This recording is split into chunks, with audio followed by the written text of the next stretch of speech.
Hello everyone, hello. It is so hot, guys. It's hot again. How could this happen to us? Why does God hate us? Why has he abandoned us? Guys, it's fucking hot again. It's an hour heat wave. My computer's fan is going off, so if you hear it, no you don't. Hello everyone, hello. Happy Wednesday everybody. It is officially last streaming week for me before my big move.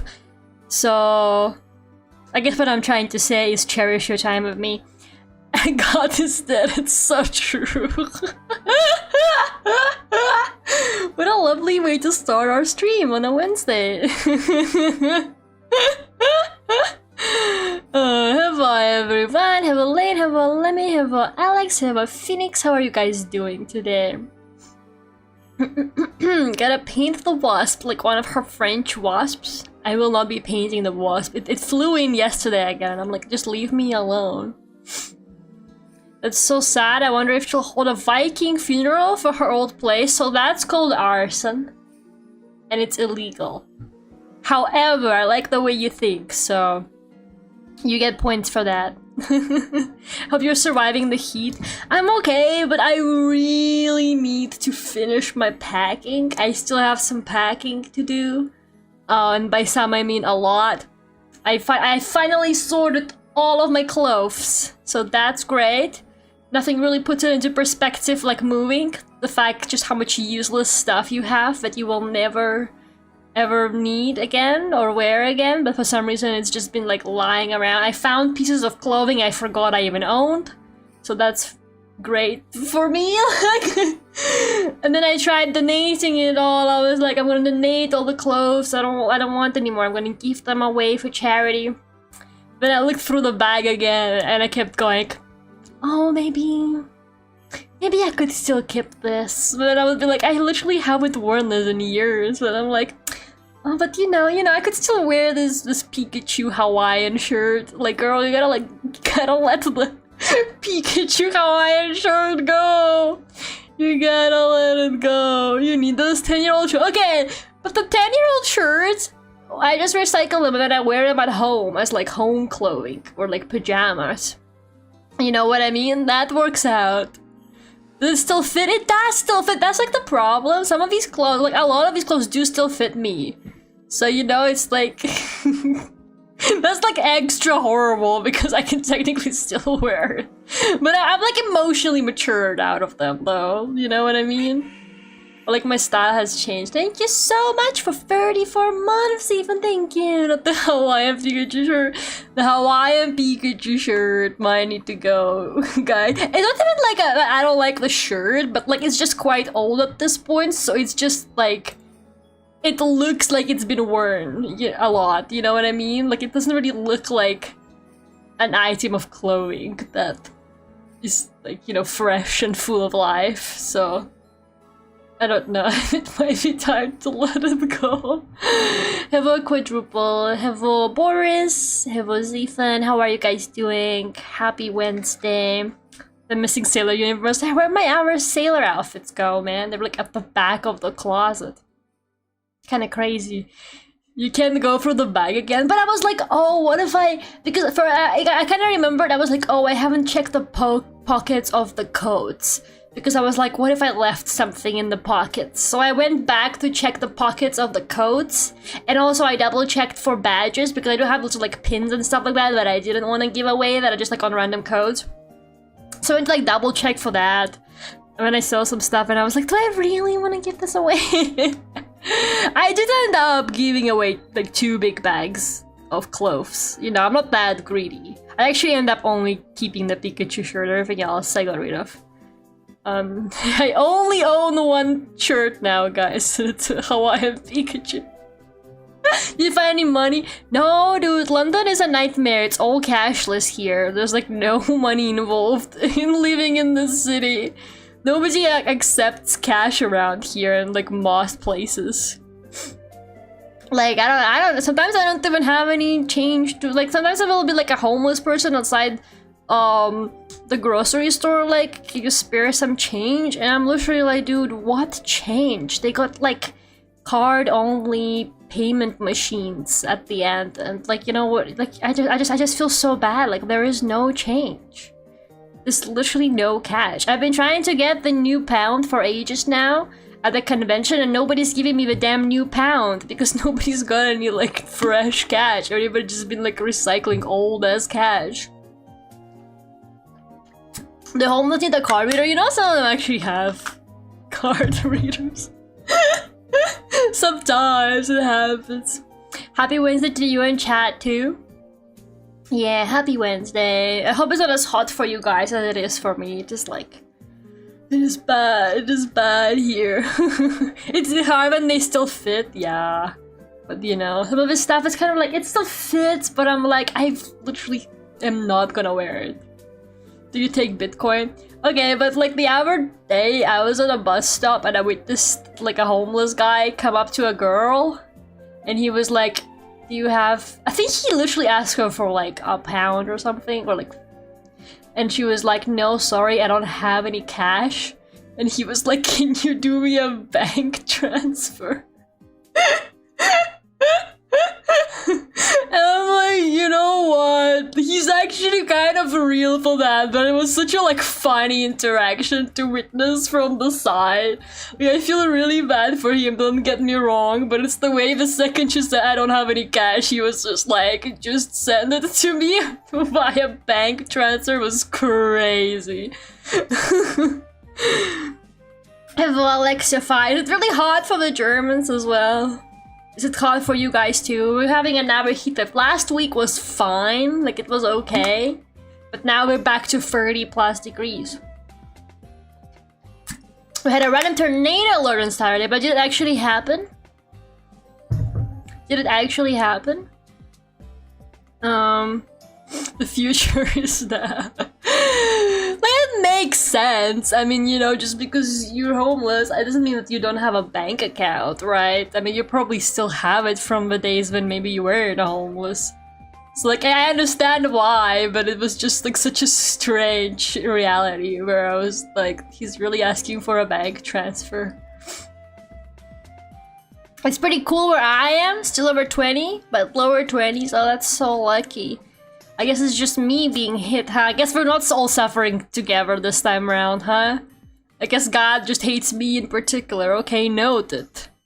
Noted. With a committed homeless person, I never have cash on me. Unfortunately, they're never gonna start asking for a bank transfer. Like, honestly, at that point, what do you even say, man? Like, you can't just get out of it by being like, I have no cash. You really just gotta give him the bank transfer. Yeah. I do sometimes have coins on me, so I give it to them. But yeah, most of my cash comes from like conventions. Like there's no other way I obtain cash, you know? So like I sometimes end up with like a little bit of cash because somebody would pay me at a convention. So I just end up like spending it at whatever they take cash, but they usually don't, to be honest. It's kind of messed up. That's why all the drug dealers got money laundering schemes. Because what are they gonna do with all that cash in the modern world, man? What are they gonna do? Just a crazy thunderstorm? Went from hot and humid to cold and winter in 2 minutes? Lost power for like 2 hours? Wow. Wait, when was that? Oh, Saturday. That is so crazy. I'm glad you're okay though. Did the small small window of coolness feel nice at least though? It's probably back to being hot now. Hey Lara, you know what's a really good way to start the week? I changed bus schedule. That sounds like something you're going through, Lane. Do you wanna share more about that?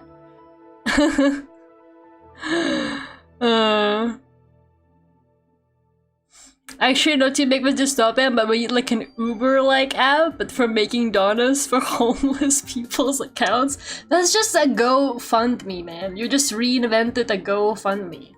There's like, if you're really feeling like you wanna, like you have too much money and you wanna give it to people that are like struggling, you can just go on GoFundMe, and there's like tons of people on there who are like, I'm like under threat to go homeless, or I'm homeless. Please help me.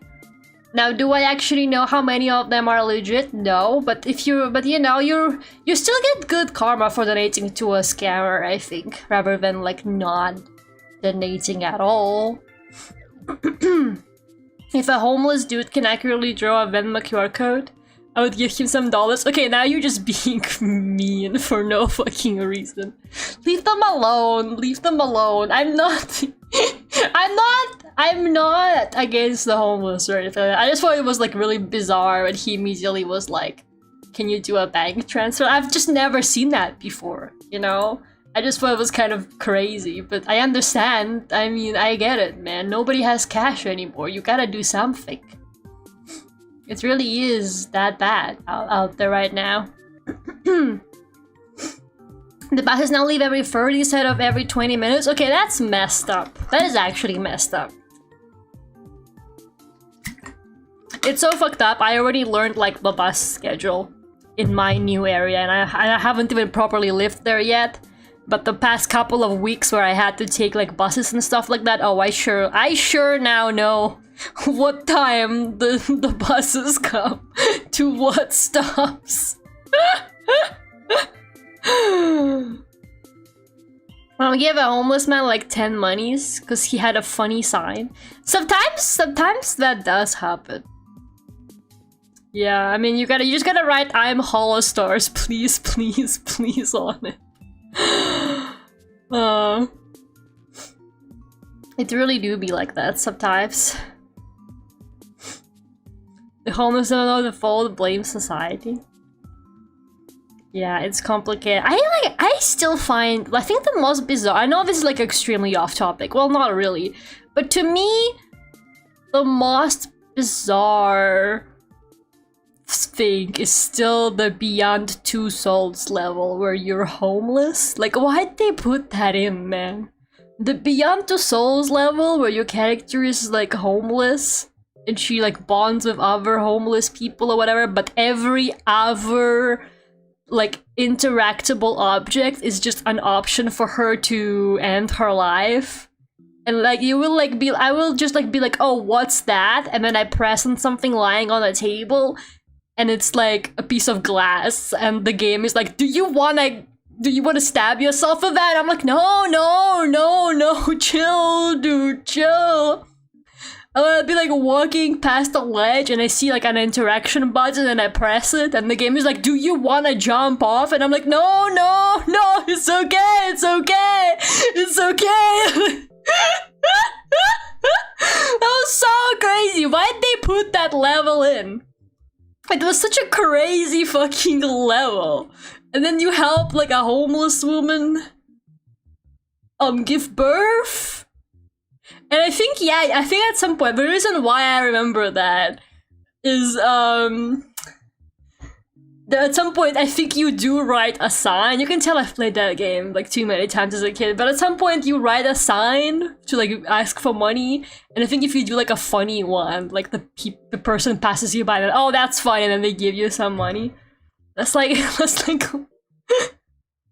there like a known meta? I don't know. Those prompts are escalating too quickly. I was like, what the hell is wrong? Even as a kid, I was like, why would they do that? You know? I was like, I don't know, maybe 13 when I played that. And even then, I was like, why on earth would they like do this? What is their problem, man? That's how David Cage imagines being homeless. I've never picked the options, but I'm curious if it actually lets you do it, or if the ghost guy stops you. Probably the ghost guy stops you. Like, there's no real choices there. The ghost guy just like prevents you from making half the choices anyway, or whatever he is. I don't even remember. He's like a ghost of her twin brother or something like that. That's a really messed up game. Oh, and don't forget the level where she's like having her emo rebellious phase, which by the way, I don't even know how she got the emo rebellious phase when she's literally being raised at a lab. Like, who exposed her to scene subculture to that. Who like dyed her hair pink or whatever? Like who gave her the emo makeup and the emo clothes? I have so many questions. Like they literally raised her in a lab. Where'd she get all that from? I think your ghost dude stops you. Yeah, he probably does. And so she's having for like this emo phase, and then she's like, I wanna go out. Isn't a phase, it's a lifestyle? I think for her it was just a phase, sorry. And then she somehow secretly gets out, which by the way is also crazy because once again she's being raised at this like high security lab.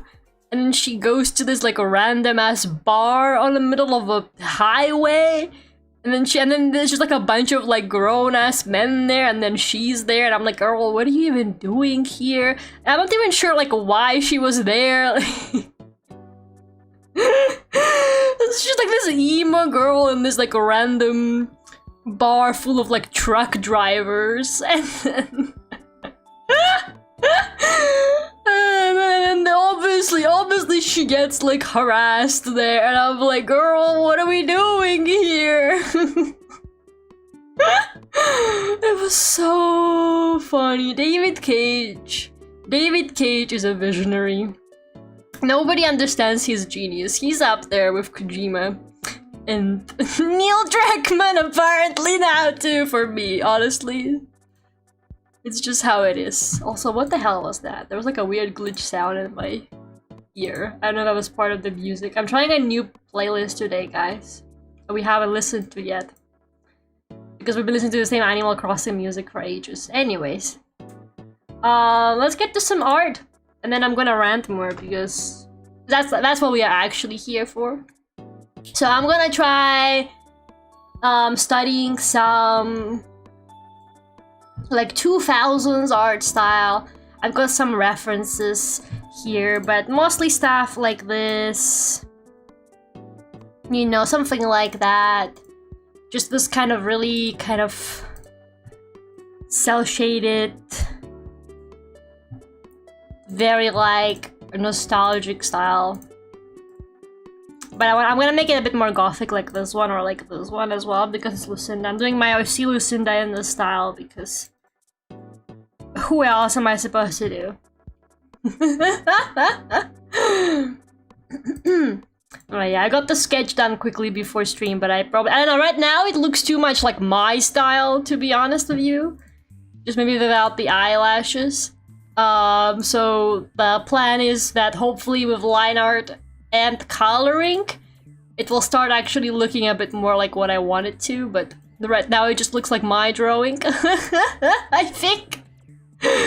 Even without the eyelashes somehow, but we will get there. I don't know, did they do the squiggly blush? I don't think they did the squiggly blush at that point. Maybe that was more of a 90s anime thing. But I really like the squiggly blush. I've been like drawing it.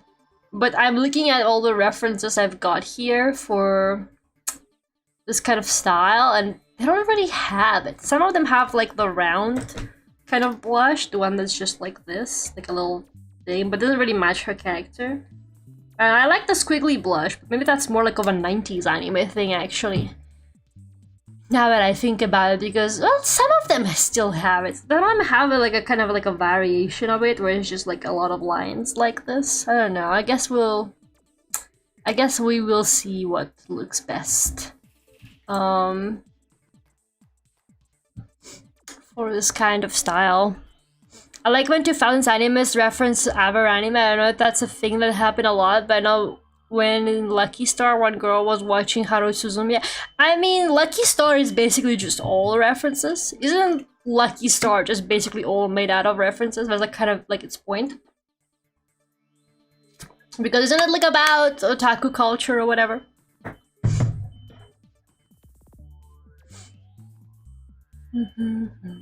He's a bit more 2000s vintage with Valera seasoning. Yeah, I think the coloring will actually bring it more to look like it, and the line art as well, so we're gonna give that a go. I don't know what to line with.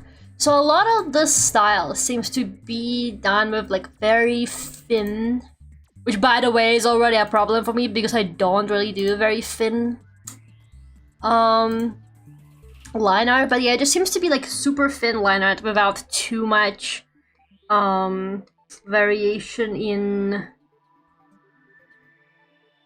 like thickness. So I don't know, I wonder if but it's got like a sharper end, so maybe something like this would be good.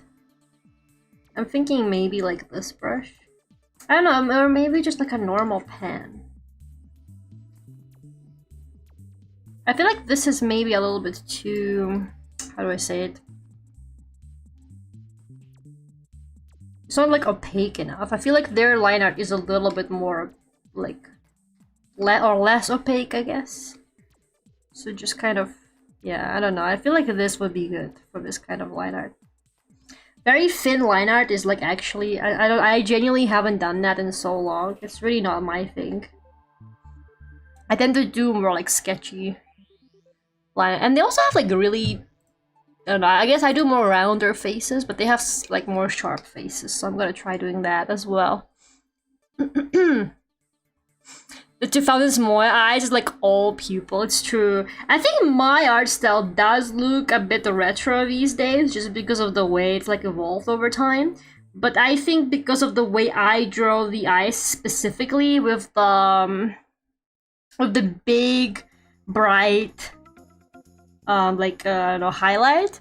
You know, I think that's more 90s. I think the way I draw eyes is more 90s inspired because they used to do that kind of big shiny in the eyes, I think. I think it kind of circled back at some point, but it was very big in like 90s, 80s art style, I think. Or some of the cuter stuff, like Sailor Moon kind of look. But yeah, the 2000s Moe style is a bit more like it's just eye and then small, like a very dark eyes with small highlights, it seems. I also don't know how to do the hair for Lucinda specifically because they seem to really like doing this kind of like sharp hair like this. Like basically every character I've looked at has like straight hair. They were like allergic to curly hair, so I have no idea how to draw Lucinda's curly hair because they all just have this pointy as fuck hair, but we will figure that out as well, I guess. No, I think the face shape I'm doing is still like too modern. It needs to be like super pointy and kind of flat like this. It's all spiky. They loved spiky hair back then. Like they literally were obsessed with spiky hair back then. The art style I imagine reminds me of RPG Maker games. That accurate? I think so, yeah, like the sprites that they would have for the characters. I think those are definitely like very 2000s, especially for like the older ones. Yeah, or like visual novel. A lot of this art style, I think it's like resurrection lately as well. Just comes from the fact that a lot of like older visual novels are kind of in style again. You know, there's been a lot of like resurrection for visual novels from back in the day. Remasters coming out and stuff like that. So it's kind of like moe, but also fucked up. Visual novels are like really popular again now, and a lot of people are like arguing whether people who are into them now are LARPers or whatever. They're calling it the most LARPed genre in history, and I kind of agree, but you know. Spiky hair work for everyone, cute, spiky, cool, also spiky. It's true, but I feel like then they were just giving everybody like really like pristine straight hair. You know, the Kyoani black long hair girl. I feel like everybody looked like that at some point. Yeah, I think this brush works okay for this kind of... I still have no idea how I'm gonna shade it. The shading is so strange, it's like both soft but also cel-shaded kind of vibe to it, but we will get there when we get there. I don't even know if we're gonna get too much shading today, because honestly, like, I haven't even done the line art before a stream. Like, I sometimes try to save time. So I guess we're just gonna be doing all that now. But yeah, I think this art style is definitely... having a bit of a resurrection now because visual novels. Because it used to be really big in visual novels. I don't know, lately I've been finding it like so charming. I just have like whole Pinterest board that's just early 2000s anime like artworks and official artworks as well from some older anime like Air and Clannad and stuff like that, or like their visual novels as well. It's just, I don't know, just kind of vibe with that. I feel like my art style is slowly leaning there more and more. I don't think I will ever go just into like super traditional imitation of it. I know a lot of artists are kind of doing that right now. But you know, there's not people doing it for me, so I don't really have to. Yeah, I think this kind of look works for Lucinda's hair, because hair is quite detailed. I don't usually make her hair that detailed, but hair tends to be quite detailed in this art style, so we're gonna do that. The Clannad eyes always takes me out.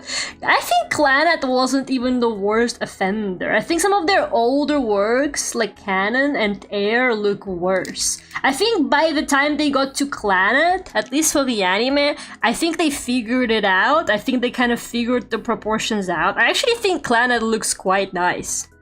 But some of their earlier works, like Air, I think Air has insane art style, but I don't know. I do like Air a lot though, so this is not slander. I'm a big fan of Air. But yeah, it's definitely like very big eyes.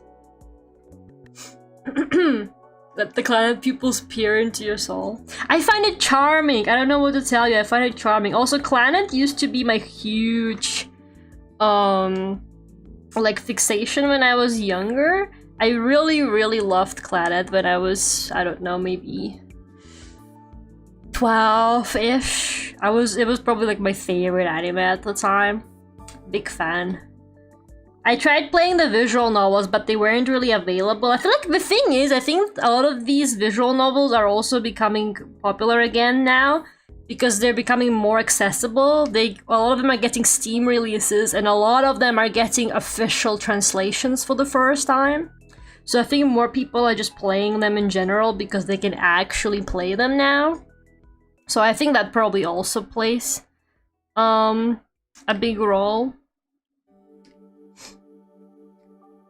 in the fact that this kind of style is stylish again. But also I feel like once something just hits 10 to 20 years mark, people like, I don't know how it happens, but everybody just unanimously remembers that it exists.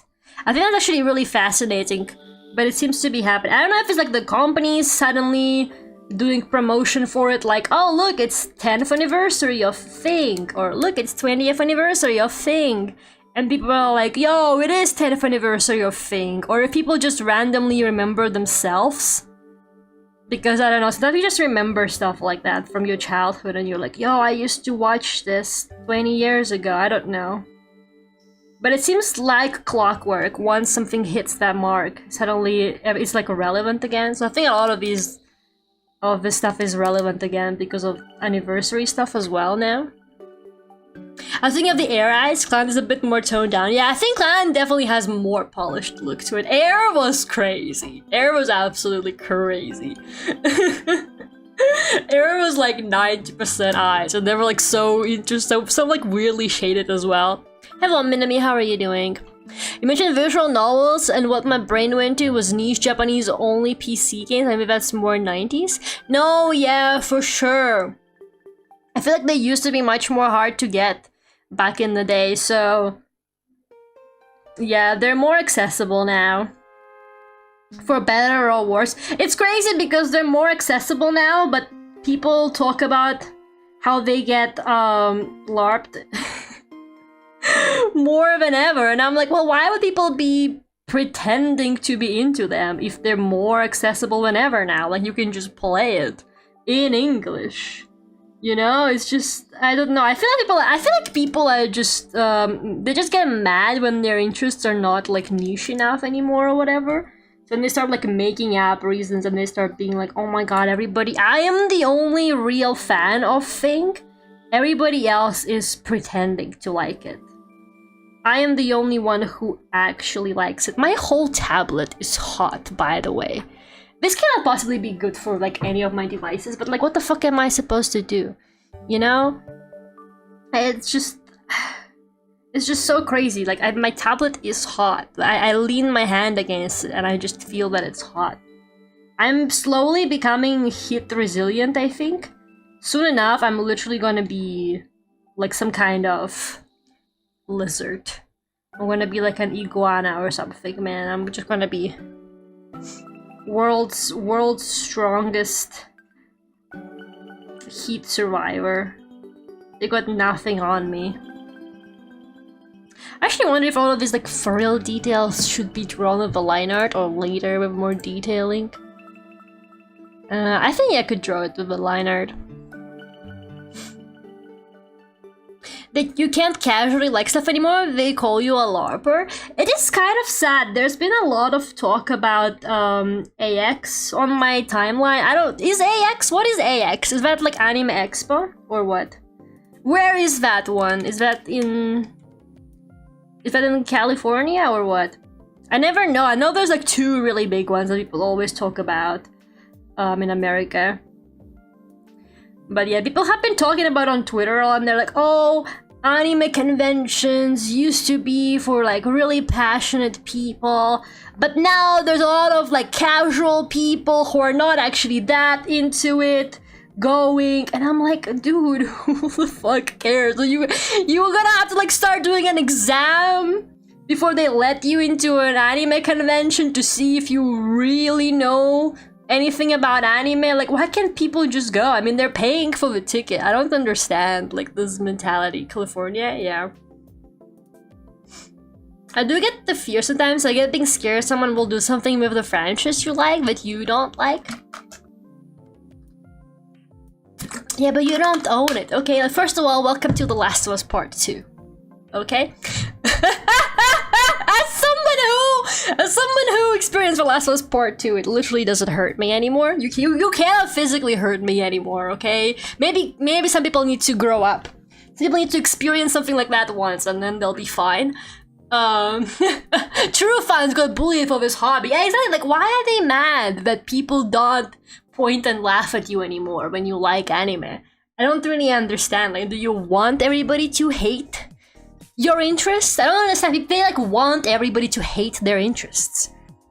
I genuinely don't get it.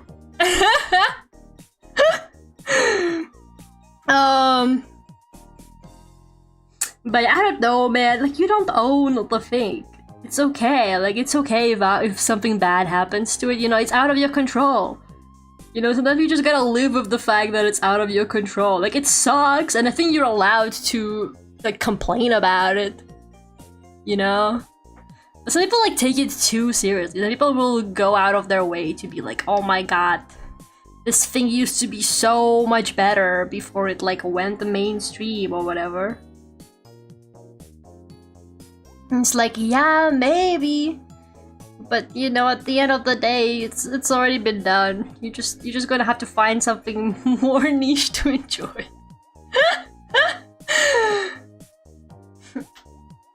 Modern fans haven't suffered enough. It's just like literally that. But yeah, I don't know. I think it's cool that like it's so much more mainstream now, because back in the day, especially because I grew up literally in Russia, it was impossible to find anything anime related. And there was like no conventions in my area. I only went to a convention for the first time ever when I moved to Europe, and I was like fascinated. And I don't know, people are like, oh, people used to go to conventions for community, but now they just go to buy stuff. And it's like, okay, I do understand that, but you know, just go and like there's still plenty of community stuff happening at conventions. I don't really know where that's coming from. Like, there's always gatherings for niche interests. If there's no gathering for your niche interest, just organize it yourself. Like, why are you mad? Why are you mad that there is no community, but you're not doing anything for community? Like, there's plenty of community stuff happening at conventions I go to. There's a fucking Hololive meetup at like every con. Every con has a fucking Hololive meetup. My Little Pony meetup. Uma Musume meetup. Anything you want meetup. And if there isn't one, you can literally just organize it yourself. Like people are doing meetups all the fucking time. The animes are still full of weeps though, it's just more commercialized. I think there's definitely something to be said about how commercialized everything is. I think there's definitely something to be said about that. I do think that there's a lot of stores there now that nobody really cares about, and a lot of drop shippers as well, like AliExpress. That's upsetting to me, and I do think that that's annoying, but that's not people's fault. Like, that's the people who organize the convention, you know? The general public going to the convention are not like, wow, I really hope an AliExpress reseller will be there. You know, it's just like, that's not their fault. Maybe they're kind of at fault because they buy from them, I do agree about that, but you know, some people just don't know any better. Hi Cherry Mofu, I have his art style, but it's so nice to see someone else enjoying more. I like it, it's really cute. But I don't know, my art has been getting kind of retro inspired more lately. So I'm like, I should study the basics. Yeah, once again, probably not gonna switch. That's not how frills look. Can I be for real? That's not how they draw frills in 2010s Moe style. They go actually really hard on the frills. But I'm lazy. Should I make the frills more proper? I feel like I should. I feel like those are the frills they started doing when they started saving time and money. Those are not frills of a dedicated Moe artist. I should be ashamed. They should call me a LARPer for this. Do you have art fight? I actually don't. I have never done art fight, man. This is like really embarrassing to admit, but I am actually still not sure what the fuck art fight is. I know that it happens every year. Every year, art fight happens during the time when I am the busiest. I don't know how it does it. Apparently they do it so that most people are on vacation. But for me, it always happens during the time when I am literally at my busiest. It's always for a different reason too, but this year's reason is actually really valid. Which is I'm literally moving houses for a new job, so that's chill, I guess. But whenever the art fight is happening, I'm always like really busy. And every year I think maybe next year I won't be busy anymore, and then I'm busy again next year, or I'm doing something else, I don't know. At this point, I'm too afraid to even try and get into whatever art fight even is, man. And people drawing other people's OCs? Yeah, I think it's like an art trade kind of thing, but it's a bit more complicated than that, because I think there's points.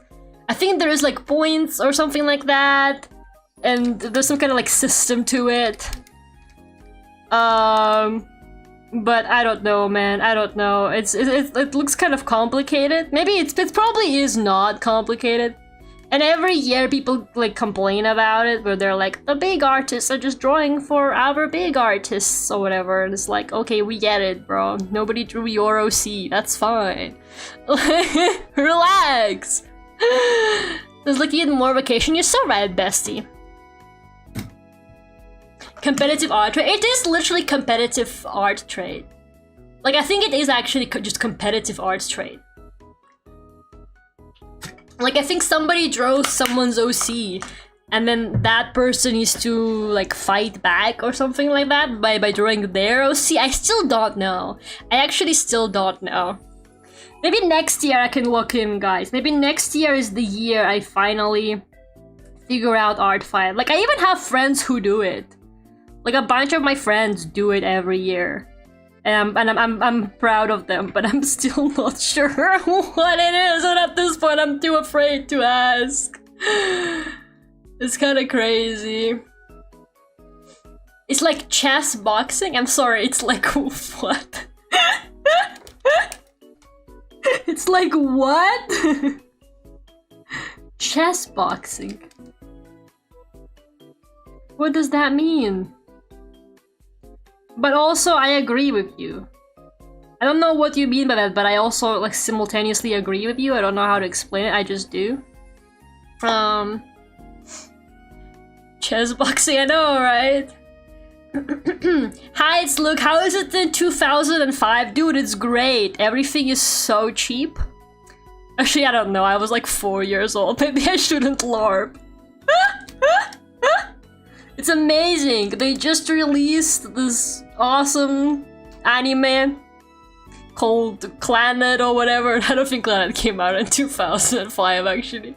They just released this awesome anime called Air. I gotta do some more research, man. If I'm gonna be a successful LARPer, I gotta do more research. Your OC punches your opponent's OC and they play chess? Understandable. Gas is like 175 per gallon? You see, because I never owned a car in my life, this like still means nothing to me. Because, you know, I don't know what is like a good price for gas or a bad price for gas. I have nothing to compare it to.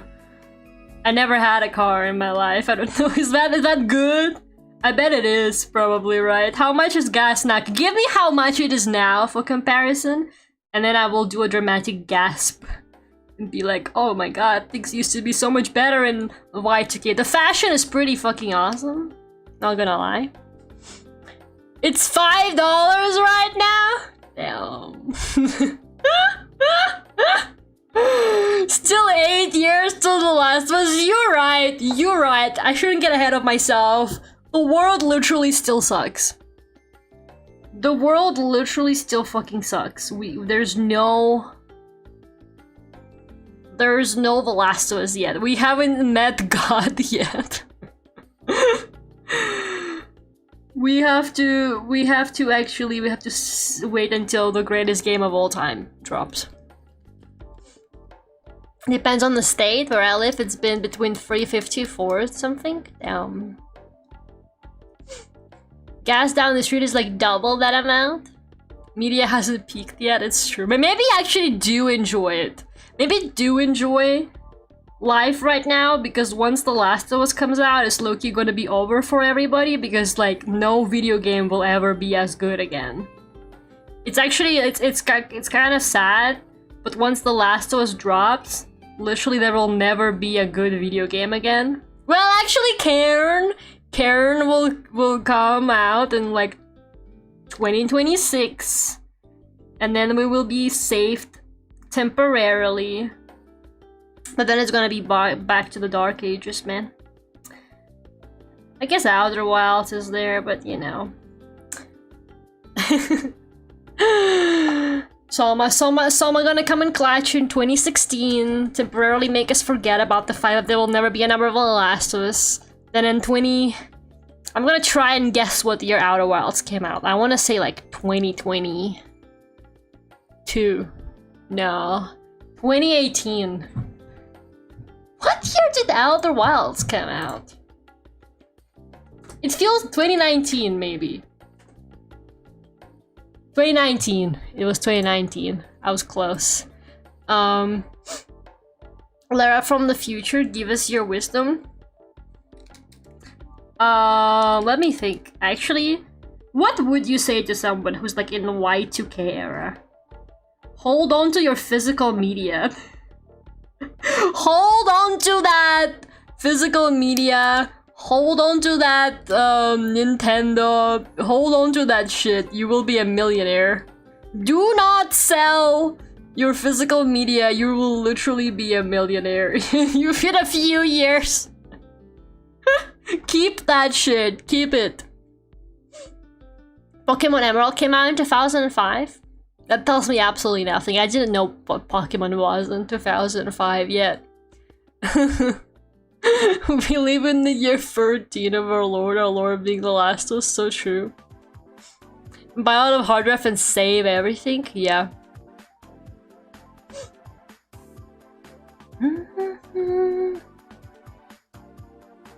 I just donated to this indie company called Team Cherry. They're making a game called Hollow Knight. Looks pretty cool. Invest in it. Buy their stocks right now. You guys think it's considered insider trading? Here's a little piece of thinking. Here's some food for thought for you guys. You think it's considered insider trading if you can time travel and you came from the future and you know what company is about to be really big, so you like invest in them or whatever? You guys think that's insider trading? Do you think insider trading laws cover time travel? No? I think so too. I think it's completely fair to do that. Unless you work for the company. Wait, how does working for the company change it? No, because you're not a part of the company? I don't think so. Okay, there you go. So we have that sorted out.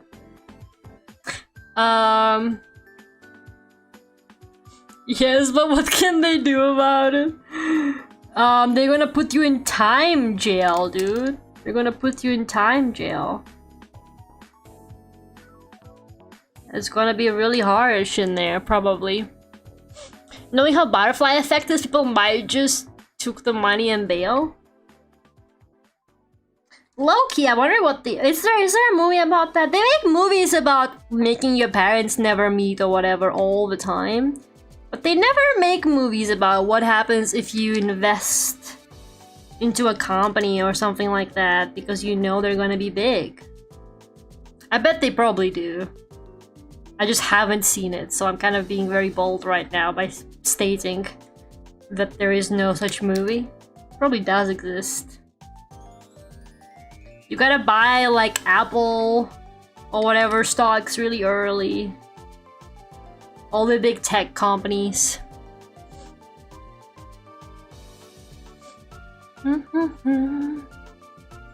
Be truly evil still with the cult IP? Yeah, that one's gonna be huge, trust me, bro. You're not like losing money or anything. You're gonna steal Jack Friend's like mascot design. Can you at least make him famous? Promise me that if you go back in time and you invent Jack Friend before me, can you promise me that you will make him more successful than I have made him? Because I think Jack Friend has the potential to be the next Hello Kitty. But unfortunately, I'm just not the person to execute that. I'm not really the person to fully give him that potential. Mostly because I have other shit to do, but I'm also just really bad at marketing. So, you know, I feel like in the right hands, Jack Friend could really go big. He has potential. Would anybody like to invest in Jack Friend?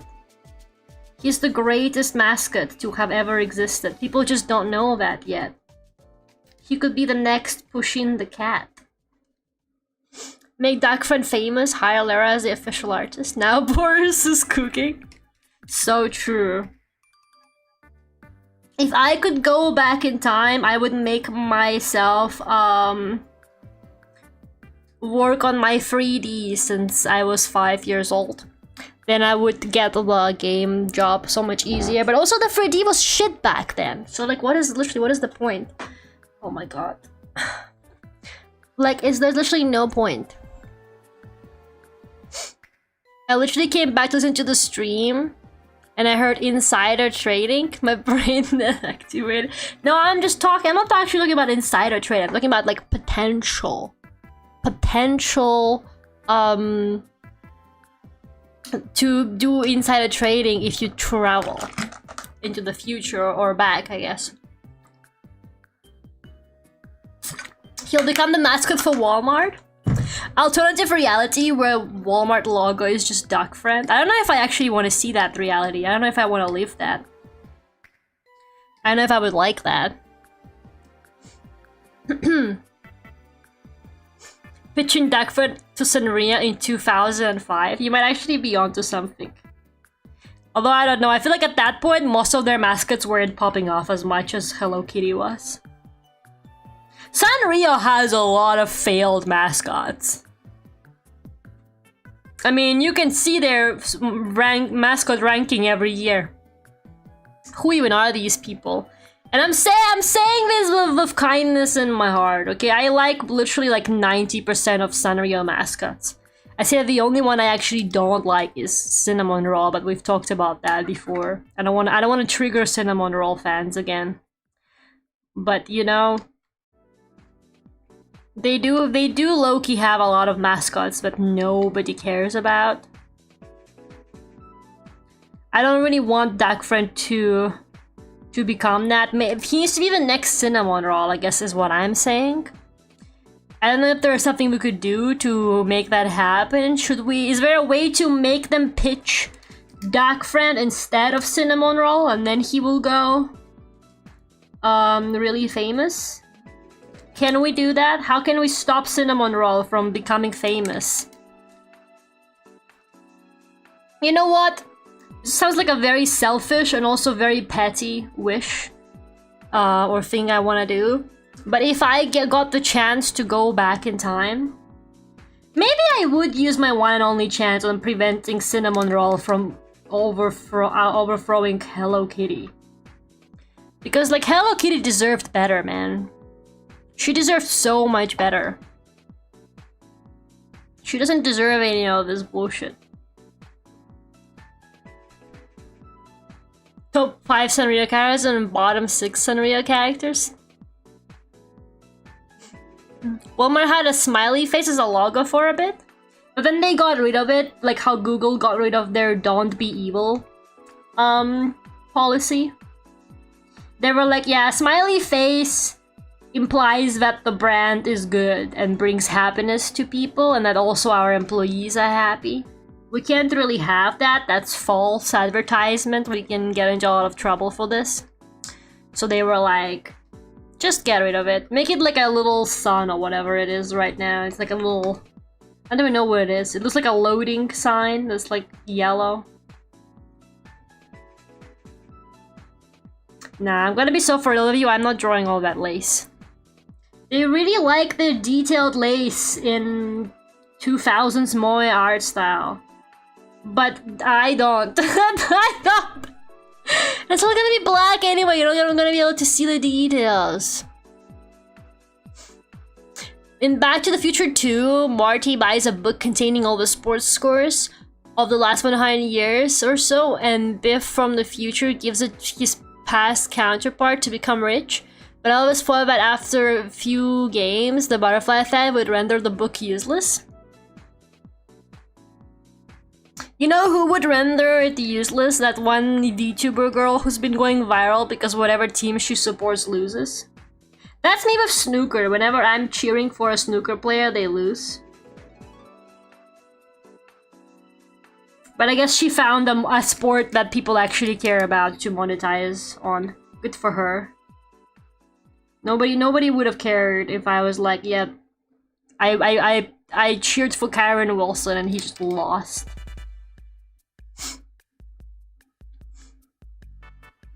They're going to a law battle over who owned the rights for Smiley Face? What? With who? With who, man?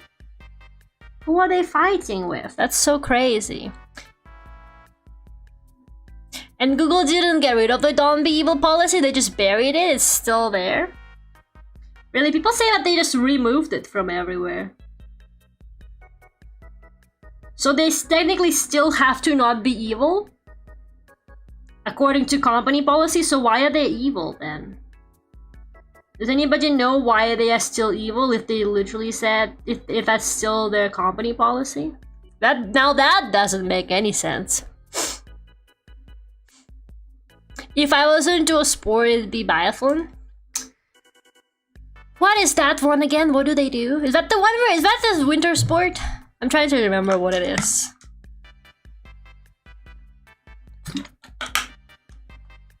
Because no one reads the policy? But it's still there. But like if everybody's aware about it, then then why aren't people like reinforcing that on them? I guess it's because being evil is subjective. You know, like how do you prove that someone is evil? I mean, lots of evil things get done every day by companies and stuff like that, and nobody's really doing anything because, to be honest, how do you like define evil? Like something that is evil to somebody is not evil to somebody else, I guess. So maybe that's their excuse that they use. They're like, yeah, but you know, to us, that's not evil. How do you describe something that is actually evil? I was kind of like now that I think about it, that was the smartest policy they could have possibly put, because it both kind of makes them look like they care, but then also it's so vague they don't actually have to do it. Because like, how do you prove that you're not exactly being evil? Or otherwise? That was kind of smart of them, not gonna lie. You see all that dress detail? That's 2000s Moya right there. I remember when they were the good guys. Weren't they all at some point? Weren't they all? Power just really gets to people's heads. It's more like a suggestion now. Oh, that is really good. Actually. Oh. How are you doing, Aaron? Oh man. Skiing with Snap, that's what it is. I remember it was like some kind of winter sport. Well, get into it then. Go cheer for your favorite player. And hopefully you won't be like that one VTuber girl who's been going viral because everybody she cheers for loses automatically. Hopefully you will not be bringing such misfortune to your favorite biathlon. I don't know what to call them. Players? Are they called players? Skiers? Shooters? I don't know how to refer to them. What is like a word for somebody who does that sport?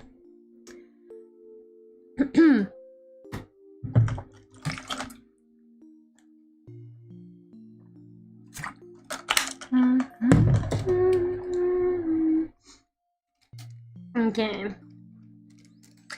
The book is reminding me that I have bought too many books. You know how I know I bought too many books? I'm packing all of my shit now.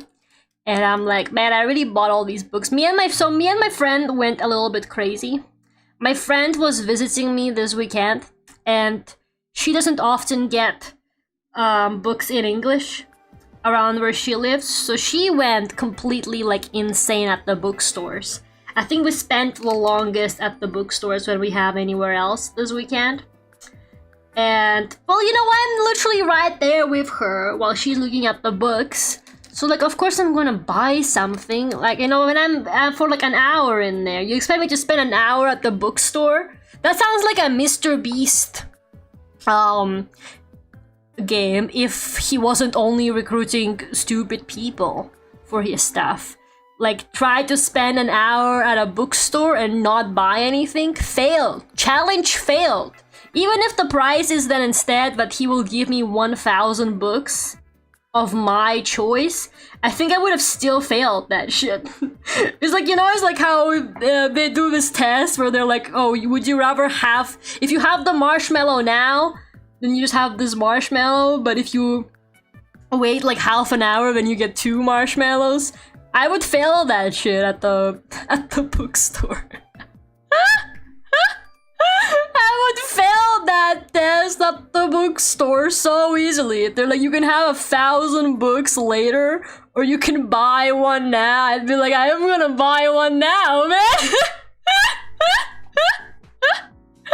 These are the 30 plus boxes of books I had to unpack. You can't have that many books.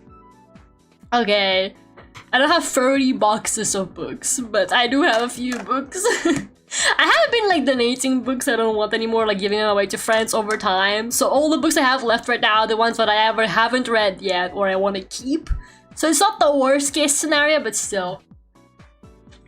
The giant ass... the giant ass The Last of Us script, by the way. Gigantic book, or just like the Last of Us script. The fuck am I supposed to do with that now, man? I'm moving to another city. trying to help you feel better. Thank you. A marshmallow.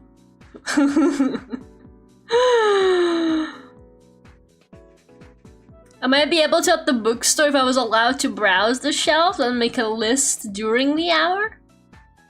I don't know about that.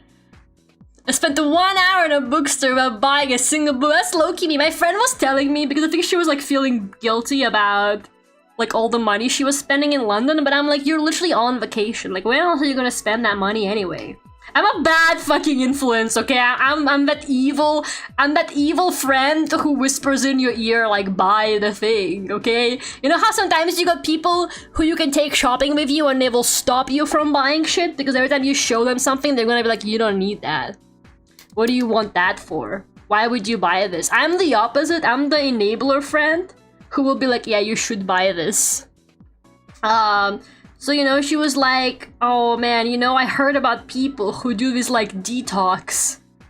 They do this like consumerism detox and they don't buy anything. Well, obviously they buy like necessities like groceries, but they don't buy anything that's like they don't actually need for a year. Like they do this like detox. And I looked her dead in the eyes and I was like, I would rather die. I would like rather die than not buy video games for a year, okay? Pretend it's the original Velasquez and sell it for much money. It is the original Velasquez. I know what you're talking about. You take it with you, that is your cross to bear, donate it to a library or something? Yeah. I can use it for packing books if needed. There's tips. I thought you just put them in the box. What, are you supposed to do something special? I thought you just put them in the box and then you're like, anyways, thank God that's done. Do not give me anything complicated because I've been vacuum sealing clothes all day. I spent most of my day today just vacuum sealing clothing. Into was like vacuum, you know, it was like bags that you vacuum, you suck the air out of them and they become really flat. And then your clothes structurally will probably never be the same. Just because of how wildly they get like compressed in there, but what else am I supposed to do? Then they take up so much space just by lying in a box. I spent like all day doing that shit. Then you actually have to play through your backlog. That's the neat thing, you don't. Like, should I buy Inscription? Nah, don't bother. You should buy Cairn if you got money burning a hole in your pocket. You should buy Cairn. I'm being so serious.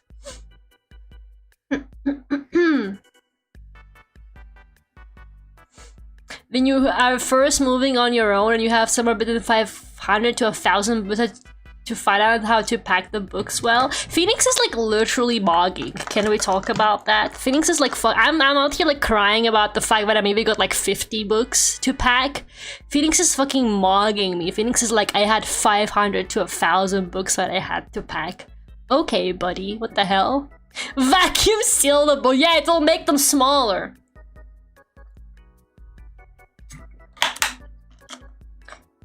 Like spines down in rows of similar size. Oh, spines down. I was about to just place them flat. Maybe you are onto something. Inscription has 60% discount, but Care only 25. I am not that financially confident. Okay, I'm going on Steam right now and I'm finding you a better game with a discount. I'm a hater because the description showed everybody what's on my hard drive. I'm literally a fucking hater. I'm literally a fucking hater because that game showed everybody what's on my hard drive. Okay, don't even talk to me. Okay, you can buy Monument Valley for £229. It's 65% off. You can buy Kingdom Come Deliverance.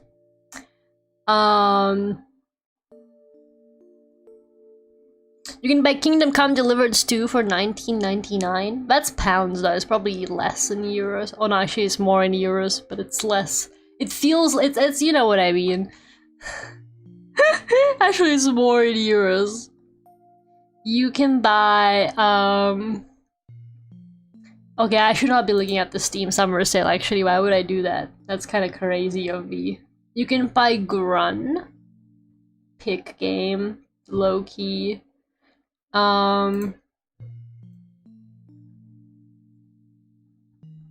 You can buy Skate Story for £11 right now. Let me see if the GOAT Spy Family game is... Spy Family game, 60% off, $17.99. Think about that. Resident Evil 2 remake, $6.99, 80% off right now. Rain World. Rain World is literally £2 right now. It's 90% off. You guys should buy a Rain World for $2. What the fuck? It's literally 90% off. Lobotomy Corporation, 66% off, £6 only. Think about that. Let's see, that is every game on sale. It's basically like shameful not to be on sale. Like every game I'm clicking on is on sale. Dead Space, $4.99. I'm just sake. I am just sake.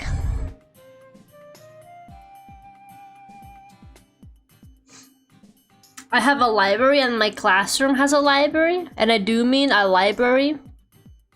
I've gotten so many games during the sale. I got quite a few, but I would have gotten more if I wasn't in the middle of moving. But honestly, you should buy Cairn. The truth is, you should just buy Cairn. How much is The Last of Us right now? The Last of Us is 50% off, £24. Think about that. Phoenix Wright Ace Attorney trilogy, the Furio Tigre one, £8. Think about that, £8, 67%, 67, sorry, percent off. I can't believe everything is on sale. That's actually kind of crazy. Steam Summer Sale really is like the biggest event of the year, man. They genuinely got like everything on sale. If your game is like not on sale on Steam Summer Sale, everybody probably just points at you and laughs. They're probably like, why isn't your game on sale? It's actually kind of embarrassing to not be on sale.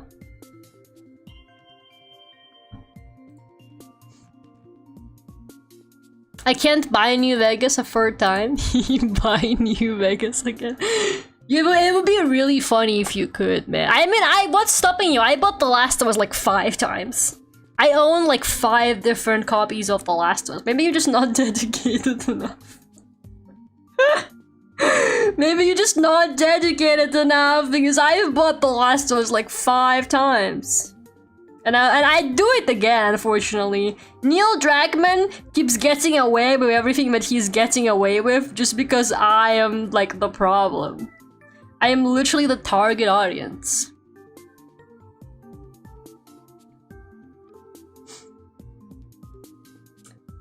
Dead Space Remake is still right now? Yeah, it is. I mean, all the games are still right now, to be honest. It's kind of crazy. At some point, I will be able to help you with Kingdom Come Deliverance. I just need to figure out how to ride a horse. Oh, good luck. You're so real for that. You're actually so fucking real for that. There's so many platforms to buy New Vegas on. Yeah, you should buy the physical. You should get the physical on eBay or something, man. That's how you really show that you're a fan. And put it on, frame it. Just frame it. I actually only bought it once on Steam and I got it free on Epic Games, but I only played the Epic Games version because my Steam version is censored. What the? Why is everything censored for you? What are they even censoring in Fallout New Vegas? It doesn't even have anything to censor. Or am I crazy? Does it have something that should be censored? Is it like the ladies dancing outside? That's not that serious. They need to grow the fuck up if that's the case. Okay. There's like a very weird comment to make about the 2000s moe anime art style. But I just want to bring your attention to this and so that you guys don't call me crazy, okay? Look how chunky their fingers are. I'm not even saying that like in a bad way. But for some reason, they really like drawing like weirdly kind of cute chunky fingers back then. Like, look at that. I like it, I think it looks really cute. There was even like a hand art style back then. Like, look at how they drew hands. I feel like that's so like specific to the era. This kind of cute, kind of chunky fingers they got on the girlies. I think it looks cute. I wouldn't mind starting over on Kingdom Come. I don't remember much beyond the priest and that one lady DLC side quest.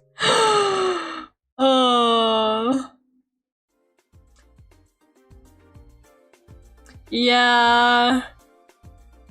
Maybe we should restart it. Maybe I should just like swallow my pride and restart it. It's actually on the PlayStation subscription now. It's on the PlayStation subscription now, so like technically I could just play it for free. I also have it on Steam, but I think it would be nice to play it on the PlayStation since that's kind of where I thrive. The PlayStation controls is where I thrive, personally. There's a mission where you need to kill 3 raider bosses and collect their heads. The guy specifically mentions not to do headshots because then you don't get the reward. But heads don't explode in the censored version, so it's irrelevant. Wait, that's what you're mad about? The fact that heads don't explode in it? Okay, look, first of all, I agree they shouldn't be censoring art like that. Especially when it's just like some heads exploding. But I find it really interesting that you were like, I will not be playing this because the heads don't explode. Unless there's something I'm missing. Can you like not do that mission because the heads don't explode? I don't understand. Gonna try and give her that kind of hand style. Heads exploding is half the fun. Look, I agree with you. I agree with you. I think we should stand up to censorship like that, but I just find that really interesting that that's like the thing that they censored and you're like, I'm not gonna play it because of that.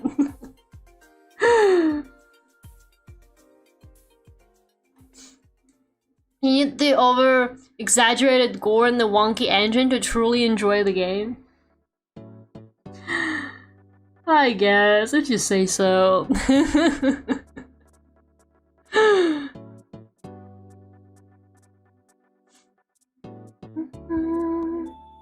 They had hands back in 2005? Dang. I know, it's kind of hard to tell because of just the way all the graphic design looked. It's kind of hard to believe that they indeed had hands back then just because of how, like, what kind of fonts were popular and stuff like that as well. It's kind of hard to believe that people had hands and eyes back then. But they did! I know, it's crazy. My god, it's so hot, my brain is like actually melting. Okay, I think the weird sound is just like in the playlist. There you go. Does this look like a 2005 hand? I think it does. It looks kind of ugly though, but whatever. I can't be bothered. I really want to be done with the line art. What were we talking about before you distracted me with the Steam summer sale? My friend messaged me like, have you played any of the games you bought on the Steam summer sale yet? And I was like, I'm going to kill you. Don't Don't you ever talk to me like that again. Don't you ever speak to me in that tone. Books and spending too much money on them. Yeah. Why would you say that? I know, right? Why would you say that to somebody, man? I buy them for collection purposes, okay? I'm a collector, I'm not a player! No, that's not true. I do like to play games, but it's been too hot to play on PC, man. Like, my computer heats up, but it heats up the room. You know, like, it's just too hot to be playing PC games right now. I tried playing Skate Story because I've been enjoying it. I was like, oh, I'm gonna keep playing more Skate Story. And then I booted up the game and I lasted like 5 minutes before I was like, it's really hot, I'm sticking to the chair. I was literally like, this is like the worst experience in my life right now. Not to be overly dramatic, but this fucking sucks. Playing your Steam library devalues them? Exactly! It's like when you buy expensive sneakers, expensive white sneakers, you're not just about to start wearing them. You're gonna go down in value if you do that. They must stay brand new. My Steam games only go up in value the longer they stay unplayed.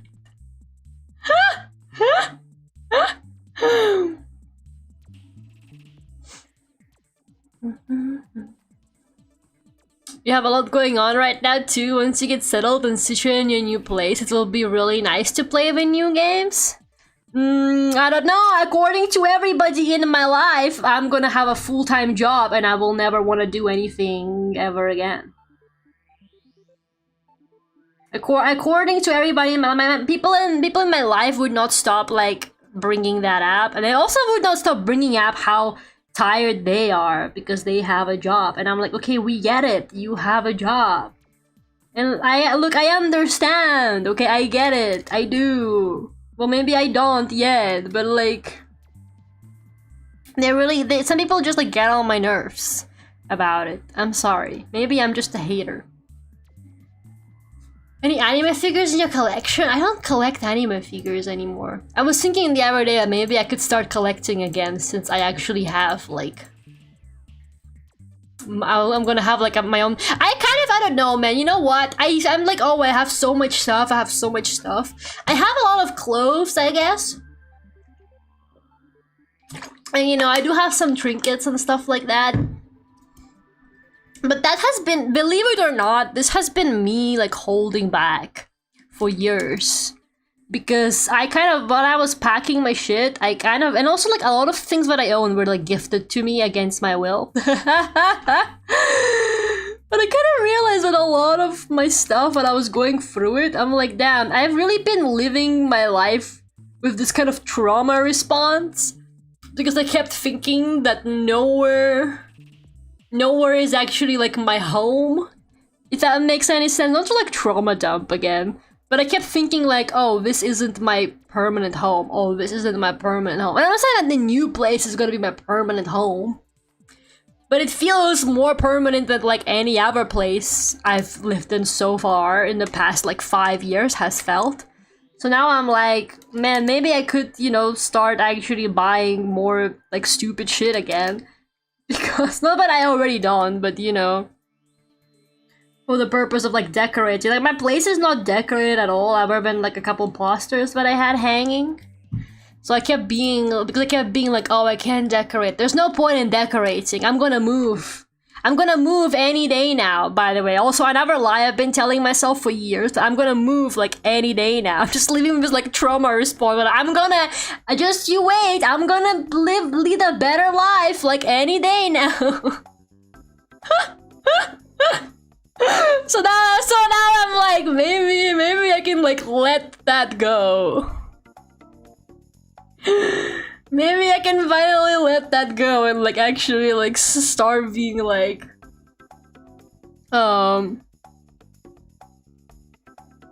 nice to myself again and be like, oh yeah, I could buy this. I could decorate my place. I could buy this to decorate my place. I I could like decorate more than just like hanging one poster on the wall and be like, yep, the room is decorated now, you know? My house actually looks like so default. There's really not much going on here because I've just been like, oh, I don't want to decorate, I'm gonna move or whatever. Oh, I don't want to put effort into like making this look nice. This isn't my home. This isn't really my home.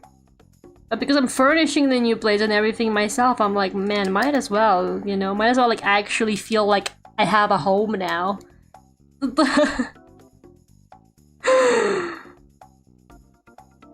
But yeah, I really have just been like buying clothes, dude. I think because like it's the only thing that made me feel like I'm like buying a treat for myself, but it's also like functional, I guess. And games is because they don't take much space. Because most of them are like digital anyways. But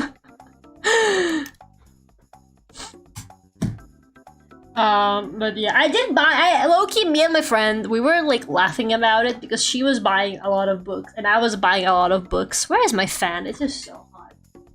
Oh man. We were buying a lot of books. And I was buying books like I'm not about to move to another city. And she was buying books like she didn't come with one backpack and that's it. Like she only had a backpack. I am literally moving next week. And the two of us were buying books like that was neither of our problems. We were literally there like, oh yeah, that's tomorrow me's problem. And then she went out to walk her dog. And then she got like in the evening and then she got back and she was like, guess what? Somebody just left their old books lying around outside like their house for people to take. And she brought back like 3 books. And I'm like, why the fuck did you do that? I was like, why the fuck did you do that, girl? She just like randomly picked up like 3 books that somebody just like left lying outside. Okay, but 3 books take up 0 space. That is not how. Yeah, I guess if you pirate them, that is how it works. But that is not how it works. Physical media, I like digital media. Physical media that you got for free still takes space.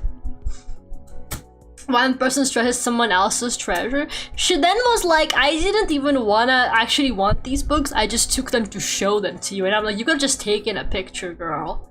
And she was like, it was dark. She got an excuse for everything. What books did you get? You're gonna fucking hate me for this.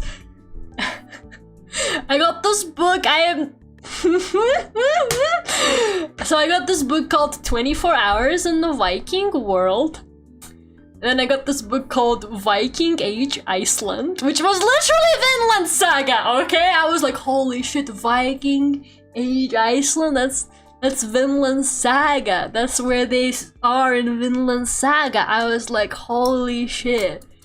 And then another book I bought is actually fiction, thank God. It's a book that I wanted for a while. I heard good things about it. It's called Glorious Exploits. It's about it's a historical fiction about, so there was like a big war, a big attack that the Athens did on Sicily, and it failed miserably. Like it did not go well at all. Like it was devastating. They lost a lot of soldiers, and so it's about like survivors of that, like from Athens, survivals of that, who I think they're like prisoners or just like poor people who are basically like just refugees after the war, after they lost the war. And the Sicilians hate them, but they like Greek theater. So I think they're making them like translate Greek dramas because you can hate the people but you can still appreciate their art kind of situation. So because they speak Greek, they're like forcing them to translate like Greek Greek plays for them. I've been looking for another like a medieval history book, but none of the stores had it, which made me really sad.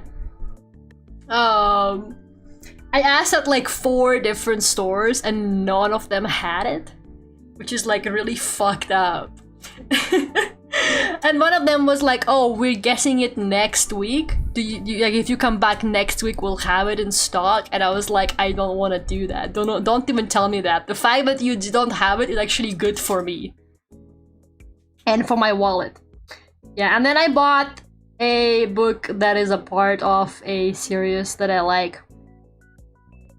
It's a third book in the series.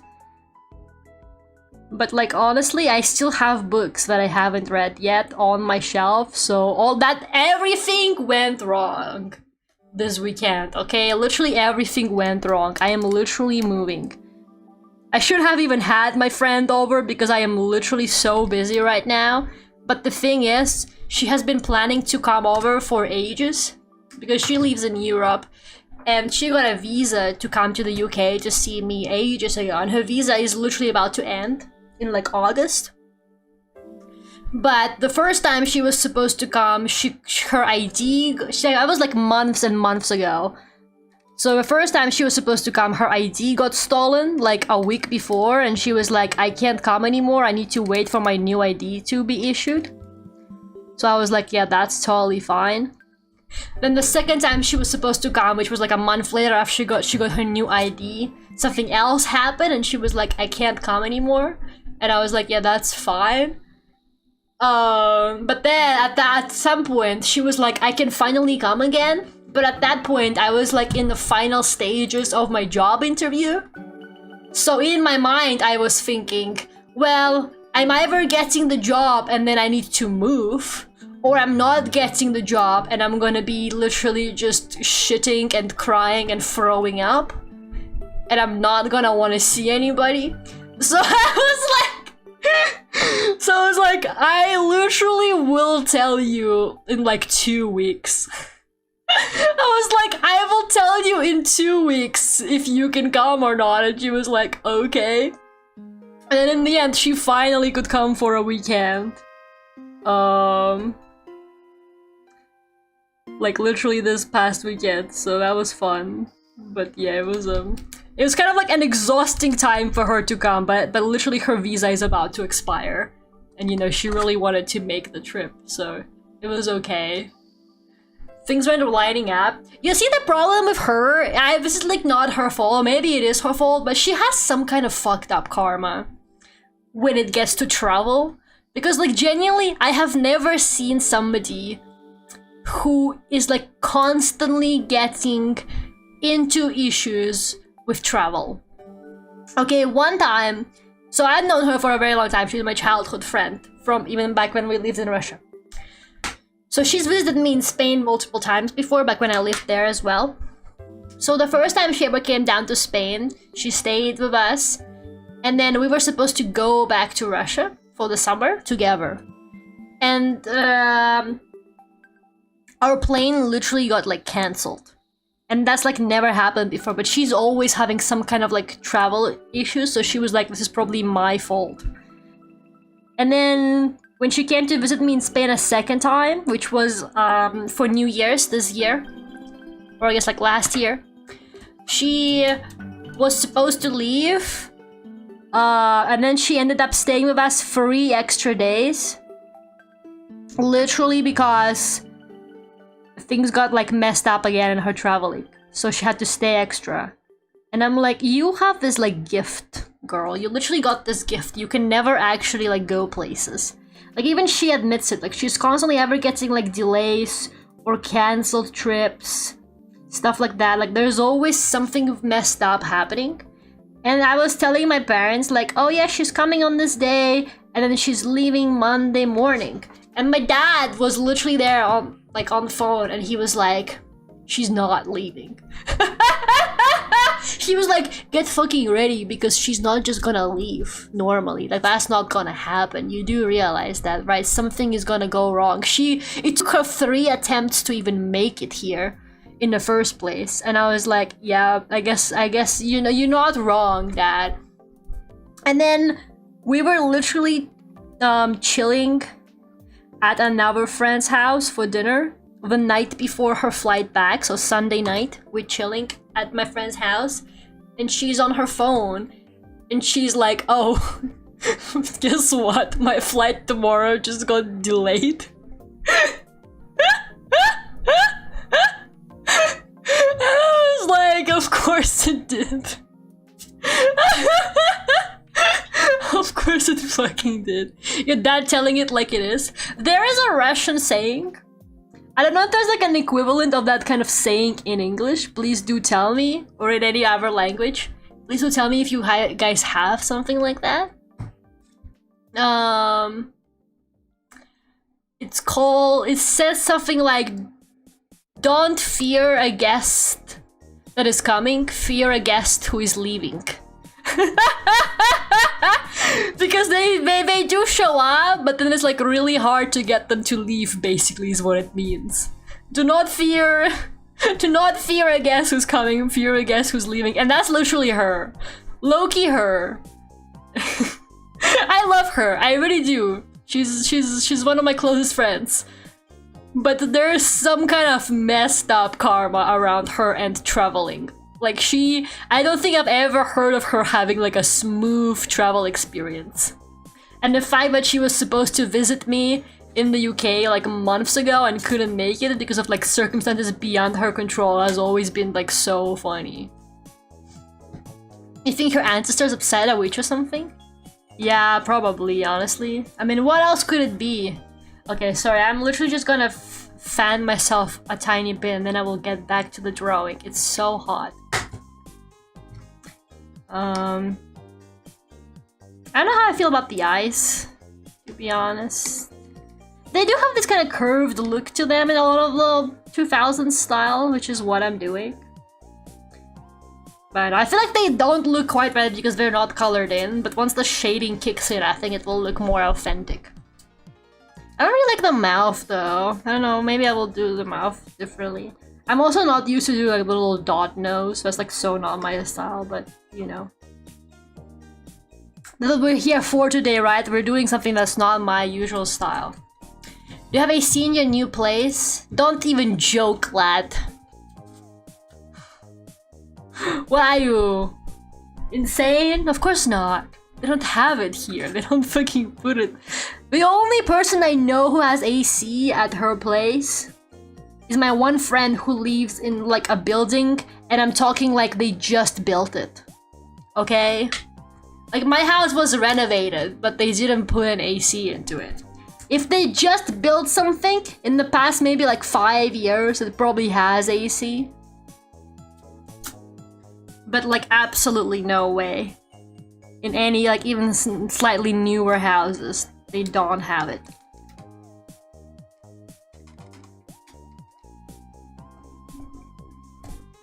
Spoiler alert, the temperatures will keep being high. Well, what do you want me to do about it, man? Like, why are you making it sound like I am anti-AC? Because I'm not. I mean, I believe that we can't just AC our problems away. Like, let me put it that way. I'm not like, oh, like I don't believe that like getting an AC is going to actually fix the issues that are going on in the environment, right? But I'm not anti-AC, I just can't have it. Like, I can't install an AC unit in an old British house. That's not like gonna happen, you know? Like, it's literally not gonna happen. What about a refrigerator you could leave open? You're fucking joking. Maybe my friend is always going through some kind of like traveling trials. Well, I'm always going for some kind of food related trials. Maybe my God just hates the fact that I like food or something. But like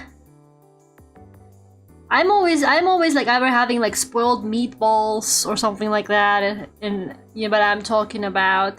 But basically, I accidentally left my fridge open overnight, like a couple weeks ago, and all of my food was like warm when I saw it in the morning, and that made me so sad. Like I obviously didn't throw everything out, but I had to throw out shit like ham, because obviously that's probably not safe anymore. So I'm always going through some kind of like food-related troubles. Okay, I'm putting the pointy eyelashes because I'm just a girl, guys. I'm just a fucking girl. I time traveled to 2005 and made the pointy eyelashes a thing. I made them be in fashion. Because I'm evil like that.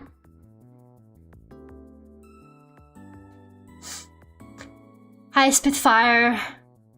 Man, 2005, I missed that year so much. Me too, man. I really miss being 4 years old. Didn't have to worry about global warming back then. Didn't really know what that was. I'm so sick of it happened that it really stinks. Yeah. It made me sad, man. I'm always going for some kind of food trials. It's just kind of how it is. Is this face moe enough, guys? How do we feel about it? I was 7 back then. Okay, I thought you were like I thought you were like being unk.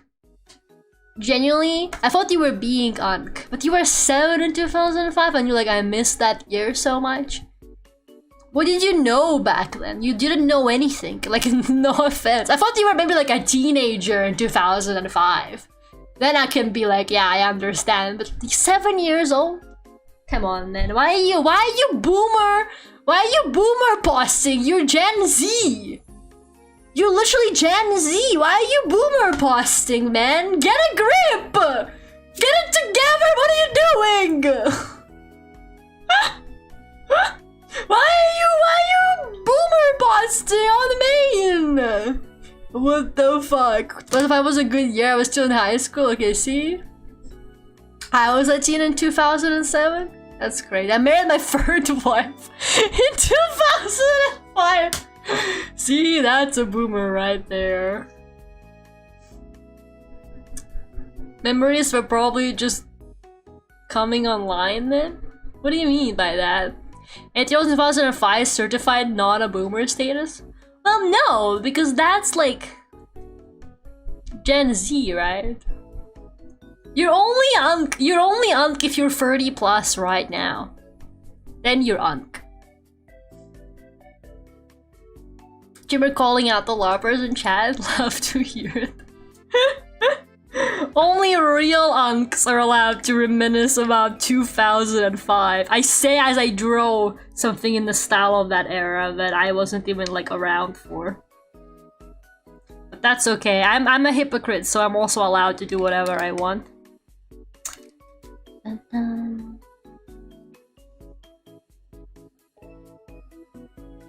My pointy eyelashes don't really work that great with the style, but that's not gonna stop me. Okay. 1997 born kids have no generation to be a part of? Okay, there it is. I have it the hardest. There it is. Actually, we have like the worst life out of everybody. I still have time. 2005 is when I gained consciousness, probably? I don't know. It depends on who you ask. I remember a lot of stuff I was growing up with at the time, that's why I missed the year. Sure, whatever. I'm not an unk too, 29 years old. You will be next year. I hope you're ready. I hope you got your sandals and socks prepared, man. And I don't know, your fishing rod or whatever. I hope you're ready to become unk. Are you getting ready? We should start sending like unk kits to people who turn. New idea for like a business. You signed up for this thing and you give them your birthday and then you turn 30. They send you like an unk kit in the mail. And you're like, oh, my unk kit arrived.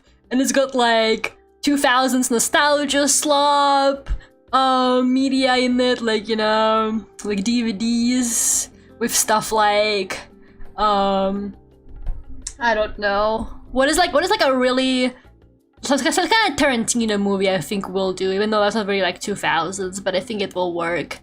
So some kind of like action movie from the time that was popular. And then Sandals with socks.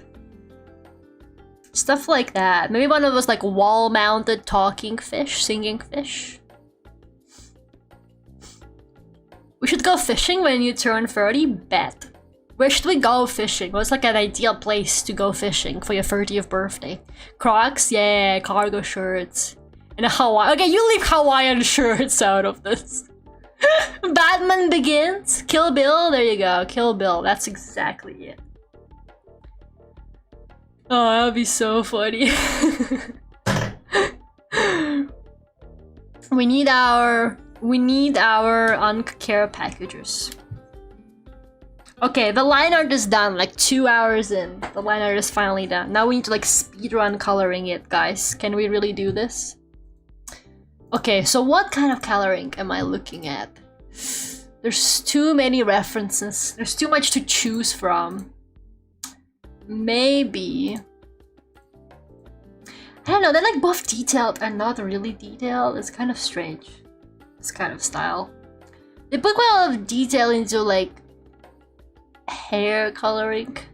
I see my goat tonality on Pinterest when I'm looking at these. That makes me really happy.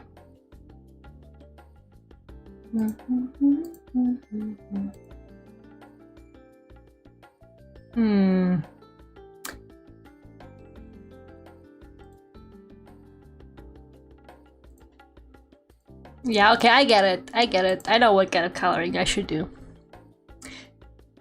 Didn't Kill Bill 2 release like a decade later? I don't even know what Kill Bill is. I just know it exists. That'll be funny, merch. I'm not gonna lie. Care package. Maybe that's how I finally retire early. I invent the newest business endeavor, care package. Man, you know what? This is like completely unrelated, kind of. But I got this like sponsorship offer, and I was like, this is. That's how I knew I'm never gonna make it in the content creation business.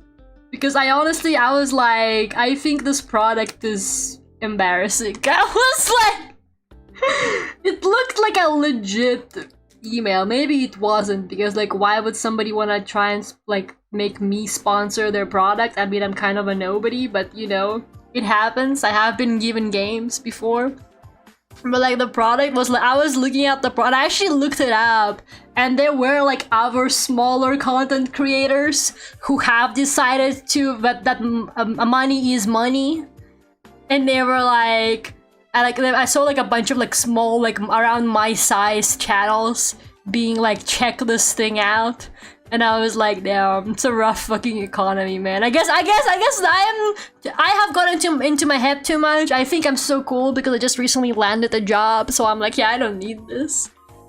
What kind of product? It was like an anime related thing, but I was like, this is so not my thing. I didn't realize you guys are actual unks. My earliest memory of watching an action movie was the Tobey Maguire Spider-Man. I'm practically a minor. Okay, don't say that. You're gonna get banned. I can't fault anyone for getting that back. Yeah, never can I. But you know, I was like, this is literally cringe. Like, this is literally too cringe for me. And that's why I will never make it. Like, whenever I see YouTubers and they will randomly be like, oh, now I'm gonna talk about this video's sponsor. And then they're gonna start advertising something like the Airwrap bottle. And I'm like, you see, this could never be me. Like, you could never pay me to advertise BetterHelp or Airwrap bottle or NordVPN. I don't know, man. Like, I don't know. I think most I'm willing to do would literally be like video games. Like, yeah, if you give me a game for free, I'll advertise it. Or something that I am actually like into. I'm sure you have a price. Oh no, for sure. No, for sure. I do have a price. The price is free video game. Like, if somebody's like, here is my video game for free, can you play it on stream? I'd be like, yeah. What the fuck? Sure, man. Hi, Lolbit. How have you been? Use code Lara to get 15% off your GamerSupps order. I'm actually such a hater, and I think I'm gonna burn like a lot of bridges with this. But like, I don't understand the energy drinks like insanity that everybody in the VTuber community seems to have. Like the fact that everybody's like obsessed with like GamerSupps and all of that stuff, and everybody is like an affiliate and has a code with them. That's just so crazy to me. Like everybody really just be drinking energy drinks, huh? And ordering them. Okay, I understand if you like go to the store and you buy yourself like a can of Monster or Red Bull or whatever. People are ordering energy drinks online, really? Like people are like buying limited edition flavors of energy drinks online? Just dropped my pen. My pen was like, Lara, this is bad PR. What if one day GamerSupps wants to fucking sponsor you? Are you stupid? Why are you doing this? This is why you will never be famous, Lara. Sorry, man.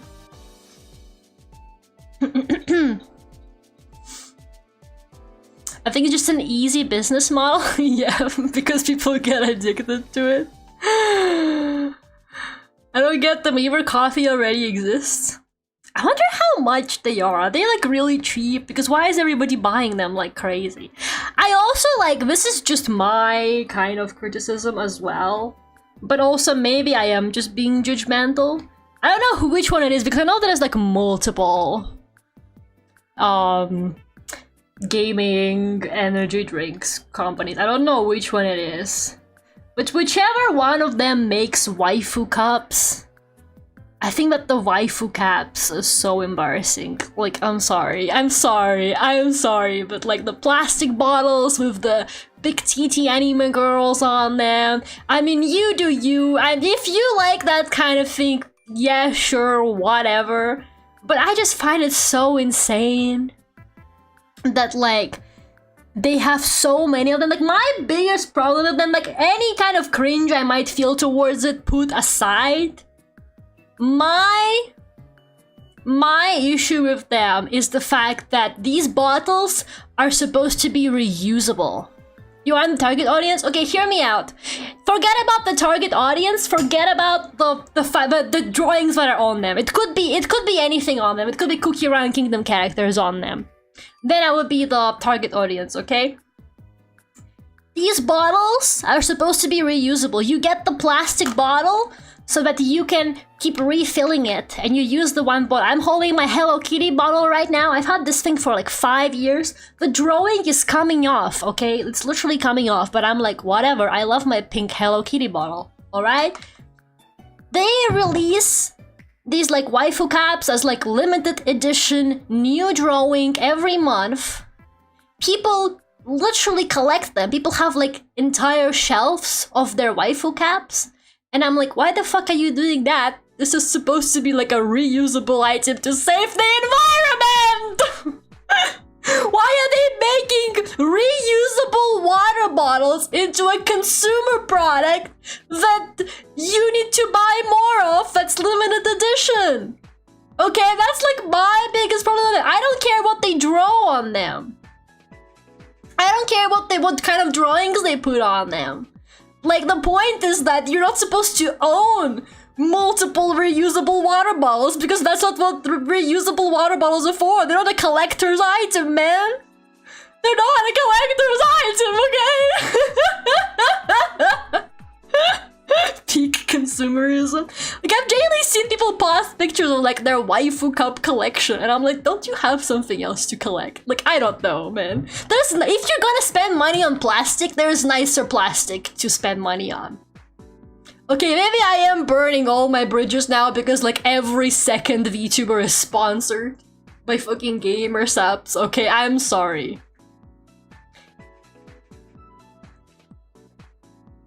It's just kind of how it is.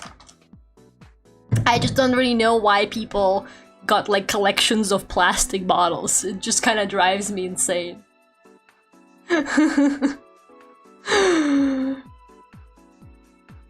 Same reason Labubu's got viral. There's no need for a reason for only a sizable cloud. Okay, you leave Labubu's alone.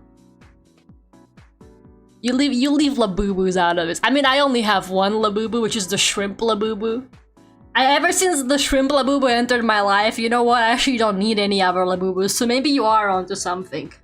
Once I got the one and only shrimp Labubu, never needed them anymore. That's not her hair color. Like, am I insane? It's okay, Lara. Embrace the auntie. I should start releasing a monthly Lara water bottle. Just to see the world burn. Literally. Just to literally see the world burn because it's bad. Selective consumerism. Okay, so what? We're all doing it, okay? We're all fucking doing it. But at least nobody claims that a Labubu is a reusable item, alright? The ice pack's a little too modern, Lara. Can we time Aaron out for 5 minutes, please?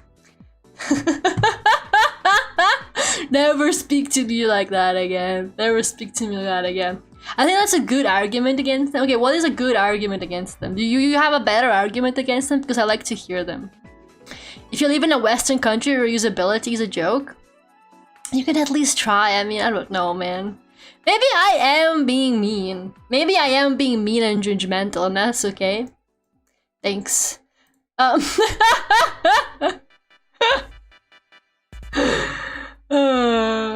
You can have a book on your episode of a waifu cup. Isn't the shrimp Labubu a reusable AirPod case? It actually is. I don't have AirPods, but I keep chapstick in my Labubu. I always have my chapstick in my Labubu. Very easy to reach.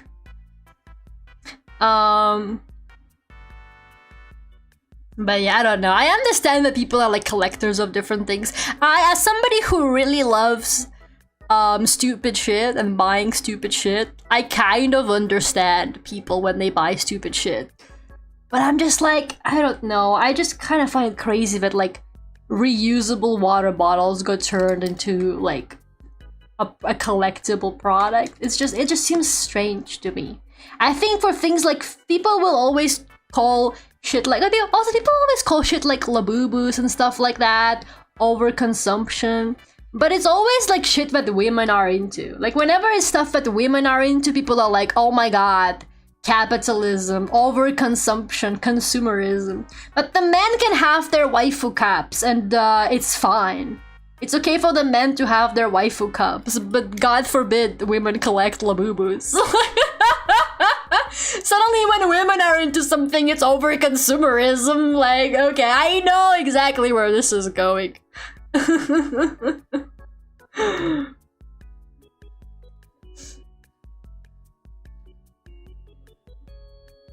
So yeah, I don't know, man.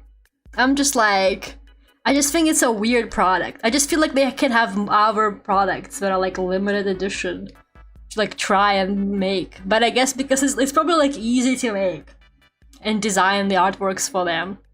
So I don't know. It's just a strange business model to me. By enjoying modern technology, you're fully integrating wasteful consumption?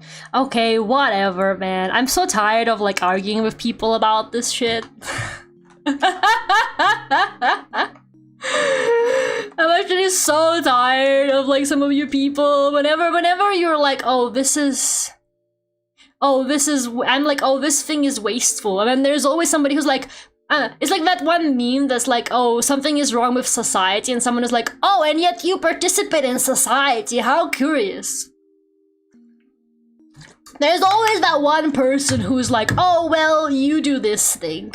Therefore, like, I'm not saying that waifu cups collectors are evil, okay? I'm not saying that they should all fucking, like, throw away or go recycle their waifu cups or whatever. Okay, they can have them. I'm just sharing, like, why I think it's, like, a strange thing to, like, turn into a limited edition item that people collect when it's literally a reusable water bottle.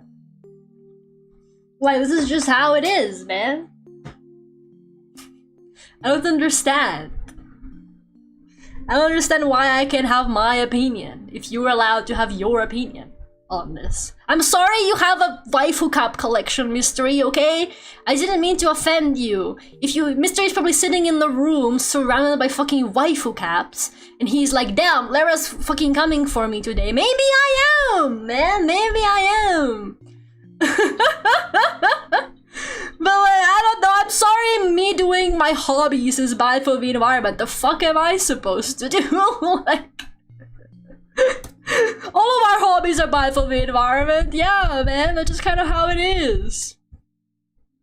But I think some things are less wasteful than others.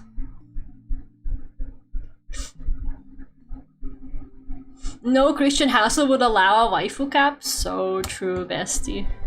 Actually, you never know. You never know. This is why walking into the woods is the most anti-consumer thing you can do. I guess, but just go into the woods already. Don't fucking come to my stream and bother me about it, man. If you wanna go live in the woods, then go live in the woods. Okay, why are you watching my fucking live stream? Why are you on YouTube typing this shit and being like, oh, Lara, actually, you're being really wasteful. So are you, man! Leave me alone. Literally, leave me alone. I don't understand.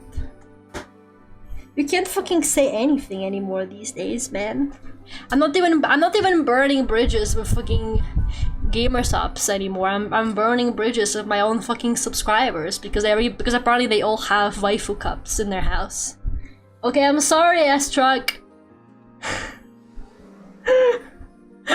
I'm sorry. I'm sorry if you collect waifu cups. I will be nicer next time. That's not true. I don't own one. Show proof or I don't believe you. You get born forced to participate in. Not if you walk into the woods, which by the way is free. Go walk into the woods. Everybody always talks about how they gonna go live in the woods, but then nobody actually does it, which is also interesting. You'll be talking about how you want to walk into the woods every stream, and then you're still here the next Wednesday. People are like, oh yeah, I would rather go walk into the woods and live a fully sustainable lifestyle where I grow my own crops, and then every Wednesday they're still in Lara's chat telling her how she's wrong, man. The woods are uncomfortable. I can't believe I'm actually fighting over fucking gamer subs. It's kind of crazy.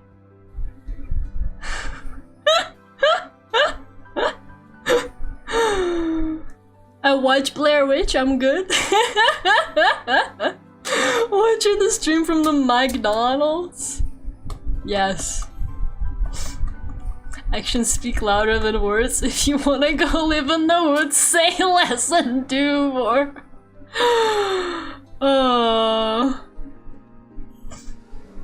My mom screwed me over by not giving me a debit card when I was younger, and I lost my birth certificate years ago, so I couldn't buy one even if I wanted to. That's why you should just go live in the woods, bro. Can't you just apply for a new birth certificate? I'm sorry, I don't know how that works. Can't you just like apply for a new one? Is that not how it works? Do you like not exist now? How does that work? Do you want my sophisticated or non-sophisticated response? I don't even know anymore. Are you gonna argue with me? Do you own 500 waifu caps? Are you gonna argue with me? People are just haters. People are just jealous because they don't have the shrimp labubu and I do. After stream, I'll return to the woods. So you come out of the woods Wednesday, Friday, Saturday to watch the stream. Crazy stuff.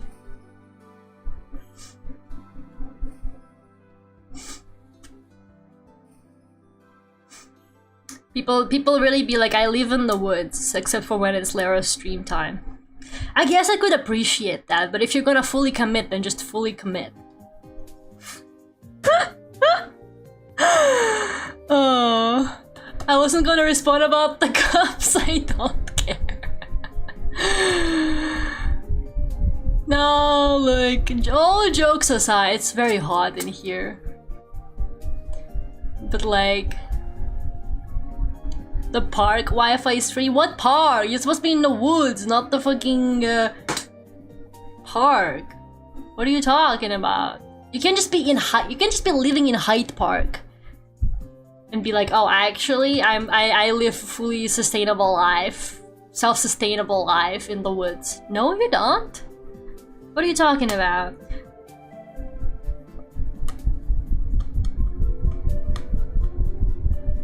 Your park has Wi-Fi?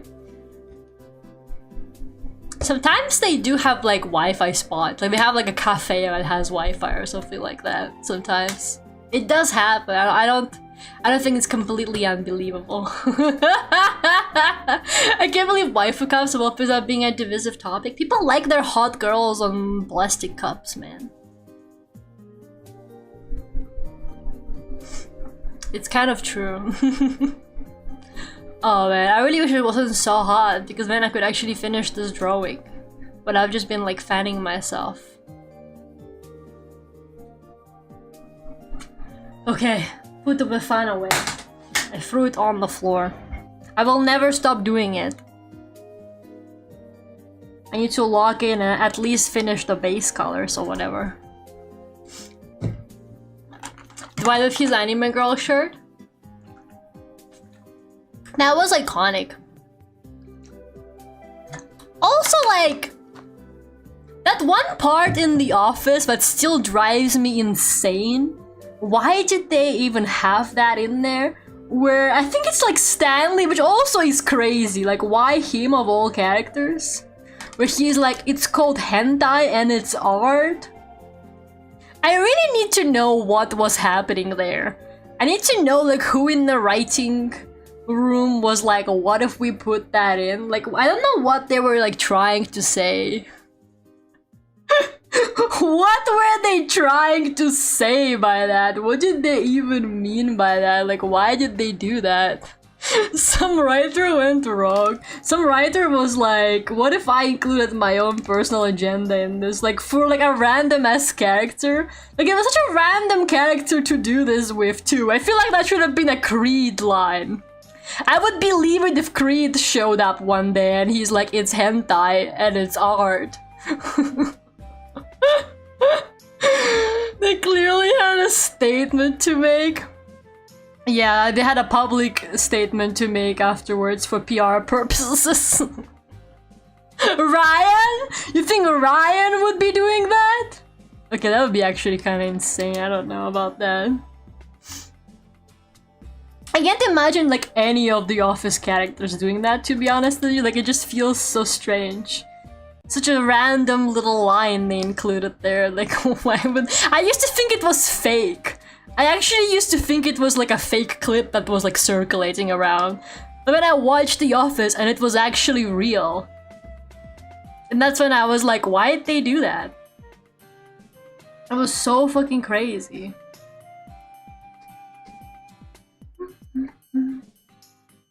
Gabe? Okay, you know what? Maybe Gabe. I agree, maybe Gabe. Maybe you're onto something with that one. You kind of are onto something. Was there a writer's strike that week? That also is a possibility, perhaps. I don't know.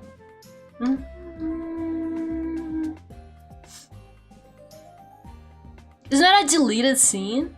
No, man, I swear I saw it. I feel crazy, but I swear I saw it. Maybe I just got gaslit by like all the stuff I saw online and I thought that I saw it. I don't know. Gabe would own waifu cups.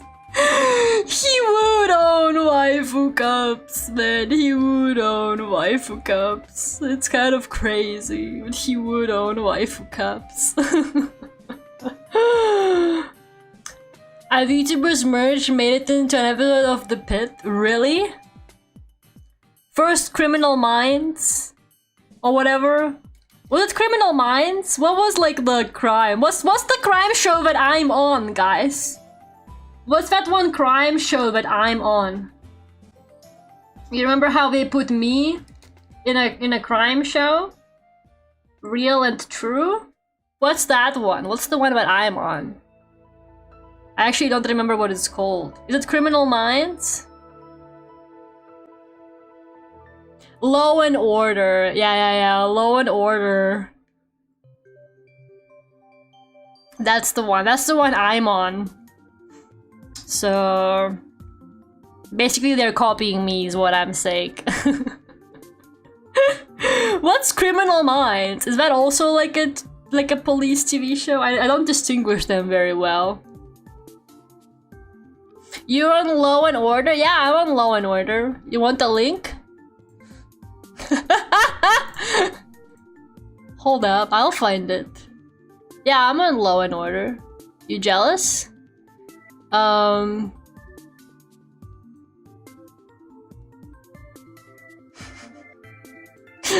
gonna get it. Hold up. Hold up.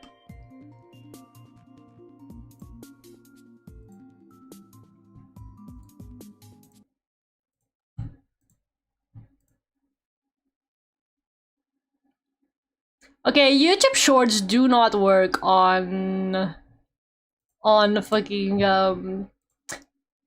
PC, and you can really tell they weren't like designed for this. It's kind of funny, but don't worry, I got it now. There you go. I'm on Law and Order. This is me on Law and Order, real and true.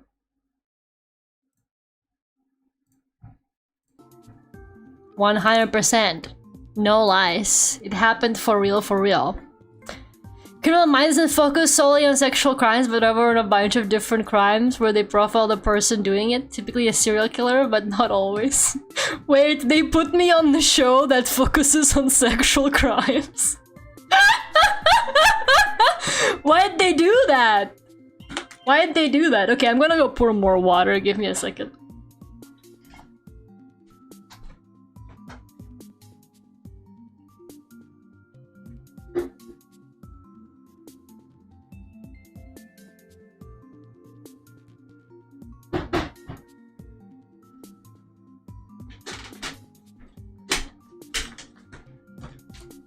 Okay. Laura digging out receipts. Sometimes you gotta do what you gotta do. Shall I explain to Laura what the SVU part stands for? Maybe I don't wanna know. What happens to the VTuber in that episode? I haven't actually seen it. Do I wanna know? What's the context behind it? The context is that they put me in a TV show, man. I don't know what else you want. I actually don't know anything about that show. Dude, it's gonna be something fucked up. Like, they brutally murdered her. It's only gonna be something like she had a stalker fan. And the fan, like, brutally murdered her or something like that, dude. Or is the VTuber like the criminal? Is the VTuber the victim or the criminal? I don't even know which one I would prefer. They both sound like bad options. Why can't they have a VTuber commit tax evasion or something, man? That's literally, I think, more realistic. Also. Like, why wouldn't they just do that?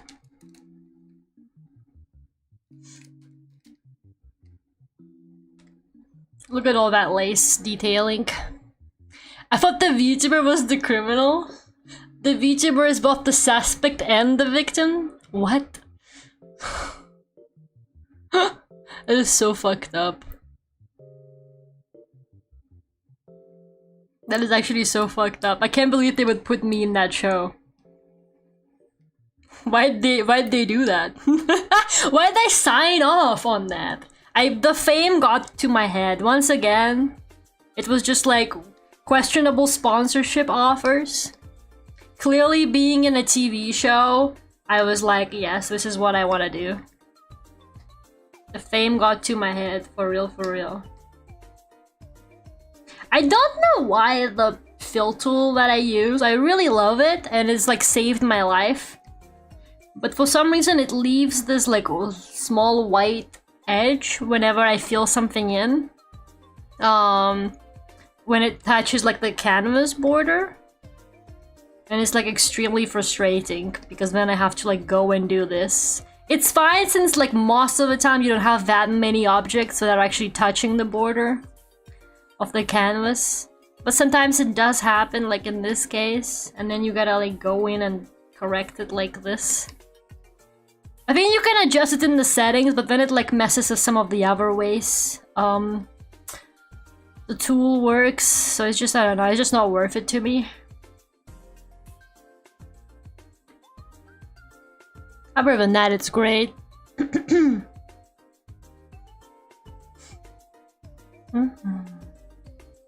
Messed up, I know. But yeah, basically the thing, not to circle back to the controversial waifu cup topic, but pretty much the thing that I got offered like a sponsorship for or whatever was like very similar to that. It wasn't exactly that, but it kind of fell under that sort of category, and I was like, I don't want to do that, man. And it's like I'm not even like big enough, so like nobody's actually gonna use my referral code, and then I'm not gonna actually get any money. So I would have just like humiliated myself for nothing. Like my problem with a lot of these sponsorships is that you low-key just humiliate yourself for nothing if you're not advertising something that's like actually like gonna be used. I don't even know who actually like clicks on like sponsored links and like buys the product. I've never in my life seen a sponsored segment in a video and thought, yeah, let me go buy this thing. Genuinely like never worked on me. Unless it's something like a video game. But even then, I just watched this person play the game. Why should I go buy the game? Is that like a crazy thing to say? Maybe advertisement doesn't work. Maybe they lie to you when they say advertisement work. Maybe advertisement doesn't actually work. It's like body pillows or something. Okay, that would have been like even funnier, low-key. I expect if we're turning down an opportunity, but like it's not even an opportunity. Can I be for real with you? Like I'm not like sizable enough. I feel like the reason why so many big content creators take kind of like rubbish opportunities is because they know that it will actually like turn a profit for them because they're big and like millions of people are gonna see their like their video. And then there, you know, like there's gonna be some kind of turnover from that. But like in my case, I'm just gonna embarrass myself for nothing. I'm genuinely just gonna like embarrass myself for nothing. Like nothing is even gonna come out of it. Like it's like if I did like a Raid Shadow Legends stream, you know, like nothing is gonna come out of it. I would have just played Raid Shadow Legends, and then like nobody's actually going to download it because like why would anybody actually play Raid Shadow Legends in my chat, you know? People would only do it out of like the kindness in their heart to support me. Somebody would be like, oh, Lara gets money only if I click on link and buy thing or something like that. So like that's like the only reason I see anybody ever actually doing it, just like to help the creator get that bag, you know? But I don't hate you guys that much, so it's kind of okay.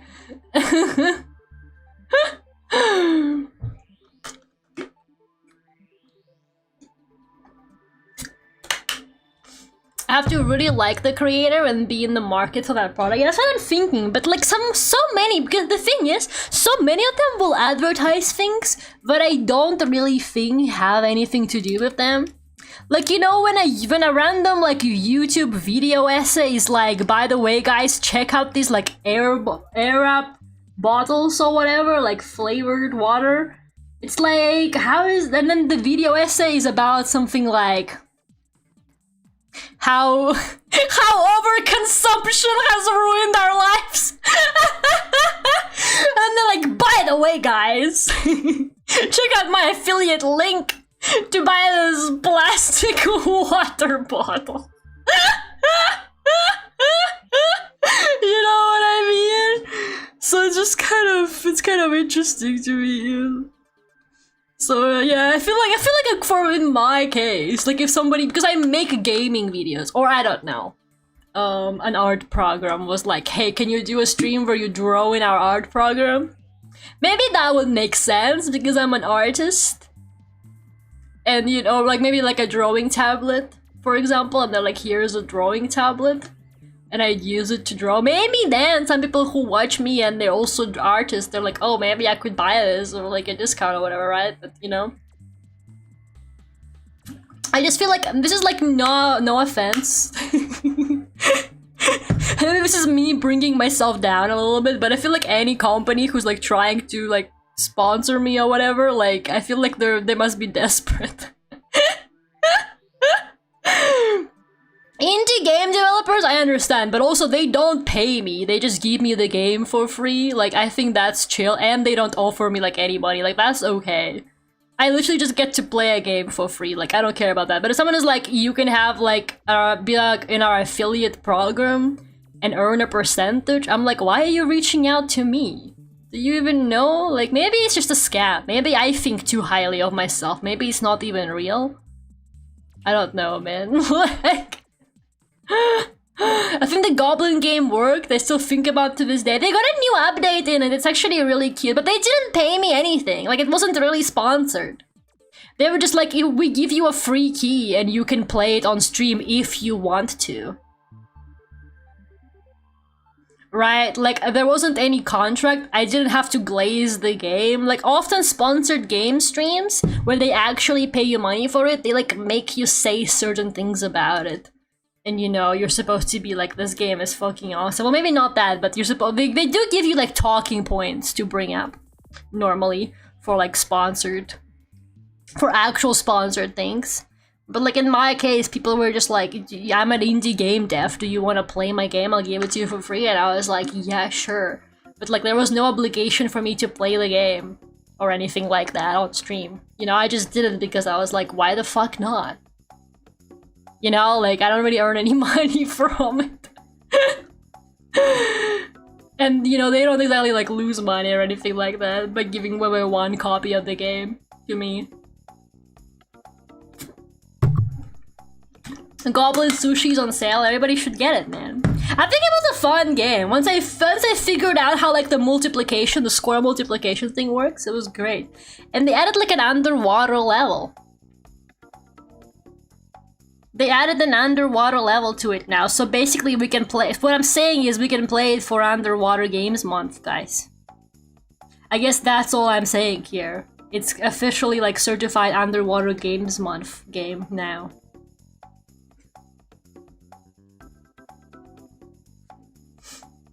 Reading Burning Bridges to future sponsorship of her April Fool's streams. Anything that is said on an April Fool's stream is like legally should be a joke.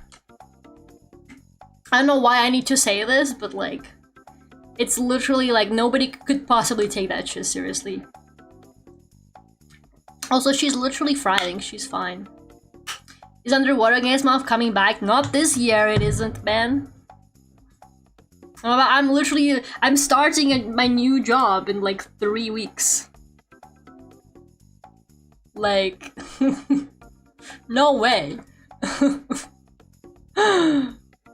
April 1st streams are non-canon. Don't tell that to the RL fans. They will freak out. So yeah, basically, I guess what I'm saying is what I'm trying to say here is if you are an indie game developer and you give me your game for free, I will play it on stream, no problem. But if you're trying to give me like a genuine sponsorship for a product, it's gonna, you know, first of all, why me? Second of all, it's gonna have to be something a little bit more relevant to me. And what I'm saying is, Yamaha, yes, I would like to try out a new Hatsune Miku voice bank. Thank you very much. Clip Studio Paint, when they keep featuring my tutorials on their page, but they never offer me a sponsorship. I know, I'm on to you, Clip Studio Paint. Clip Studio Paint just be like making money off of me, but not actually sponsoring me. How curious. Maybe a motorcycle? I don't know about the motorcycle. How do you even do that? You're gonna have like a video of me riding the motorcycle? Anyways, let's get to the shading, finally. Do they color outlines? It doesn't look like they color outlines in this kind of style. Or maybe they do, but they're quite dark. Yeah, I think they do in some cases.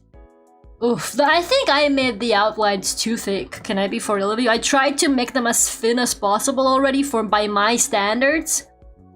But I actually think I still made them like really thick. By the standards of this kind of art style, which is a little bit annoying of me. I'd watch a Lara motorcycle review. I don't even have a license. Sponsorship for hardware tools? Okay, you're kind of cooking with that. Maybe I'm not exactly the target audience, but I know like all of my viewers are. So maybe if I added... No, but okay, but low-key, I feel like if I ended up being like, hey guys, I'm being sponsored by this screwdriver brand or whatever, you guys are gonna like attack me and you're gonna be like, that's not a good brand, Lara. I can already see that, how that one is gonna play out. I'm gonna be like, check this out, guys, and you guys are gonna laugh at me because actually everybody who knows anything about tools knows that that's actually like a bad, cheap brand or whatever, and then you guys are gonna like ruin my day or whatever. I'm gonna be like, I took this sponsorship for you people, and you guys are gonna be like, we didn't ask you to do that. I can already literally see that. You guys are gonna be snobs about it. It's how I am snobs about everything. I'm really snobby about everything. You guys are gonna be snobby about your tools. I can already tell. Road Rage stream, we already had that. You can use cheap screwdrivers as pry bars? Why? How often do you need that? What are you prying open? How often are you like prying something open? I used the screwdriver and then it broke and now I can't get the screws out anymore. That's just you. Why are you speaking like an isekai title? A lot? Well, for me, it's actually basically never, so I don't know. I don't really know if that's gonna work out either. But yeah, I'm like trying to think what, other than video games, obviously. I'm a slut for video games.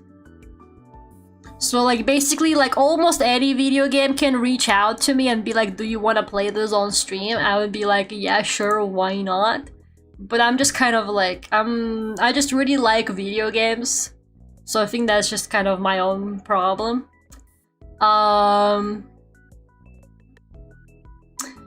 But I'm trying to think of like other than the video games, what kind of sponsorship would I be like, oh yeah, this is like a great sponsorship for me. I would love to do that. Clip Studio Paint, I guess. If Clip Studio Paint was like Cookie Run Kingdom, well that's a game, isn't it? I know Cookie Run Kingdom sponsors people sometimes. Clip Studio Paint. A drawing tablet. I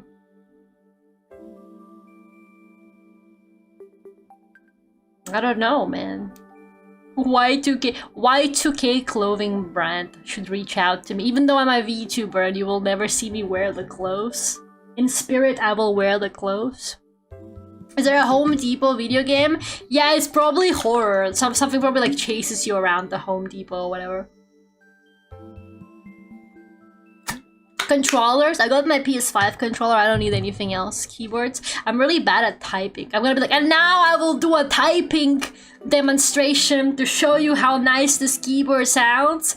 And then people are gonna see just how horribly I type. They'll be marketing to your viewers, not you, right? You know what, Mystery? All you do is bring bad vibes into my stream today.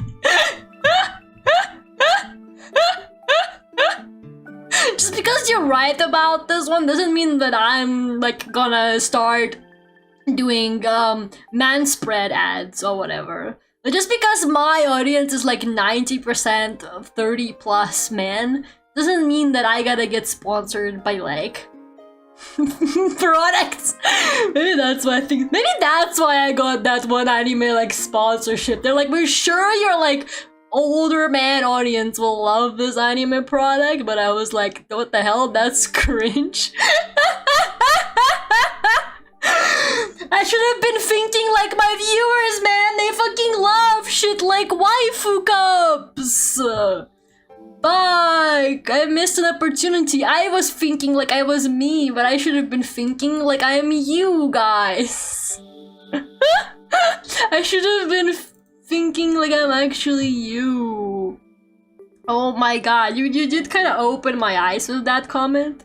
It really was like never about me, which is a bit sad to be honest. This really was never about me. It was always about the men. It's always about the men. It's always about the men. I think there is definitely like something to be like. I think it's a curious phenomenon. I don't know how to say it. But I do think there is like a little bit of a dissonance between VTubers and their audiences. I do think that like a lot of VTubers are like women and then a lot of their viewers are like really nerdy men. And I know there's nerdy women VTubers, like I'm not denying that. But I do think that like very often, especially whenever I watch like any kind of Hololive content, a lot of Hololive viewers really like are acting like this is their first time actually talking to a woman. Not even like talking to a woman, but like listening to a woman talk for a long period of time. And they get so like fascinated by like some of the things they have to say. And they're like, wow, I never really thought about that before. Like I remember like I saw a clip of a VTuber who was just talking about perfumes. And like what kind of perfumes she likes. And how she like picks out like different scents for different things. And everybody in the comments was like, oh my god, I am learning so much. This is so crazy to me. I never thought about this. Wow, this is like a whole new world to me. And I'm like, really? Perfume? Like, I'm just like, I'm like kind of fascinated by like the gap that like VTubing has seemed to have like, I don't know, maybe we are finally building a bridge between men and women through VTubing. Maybe we will finally achieve world peace. Maybe the actually VTuber viewers will learn to be like more empathetic towards women and stuff like that because they actually for once sit down and listen to women talk. Like, I don't know, maybe, but at the same time, a lot of them do just kind of end up having like parasocial relationships with them, so maybe we will never achieve world peace. I don't really know. I don't really know. Before watching your streams, I never talked to a woman. That's crazy, man. We like went to an all-boys school or what? Do we not have sisters or something? I don't know, man. I don't know. But there will sometimes I will genuinely like there's like this.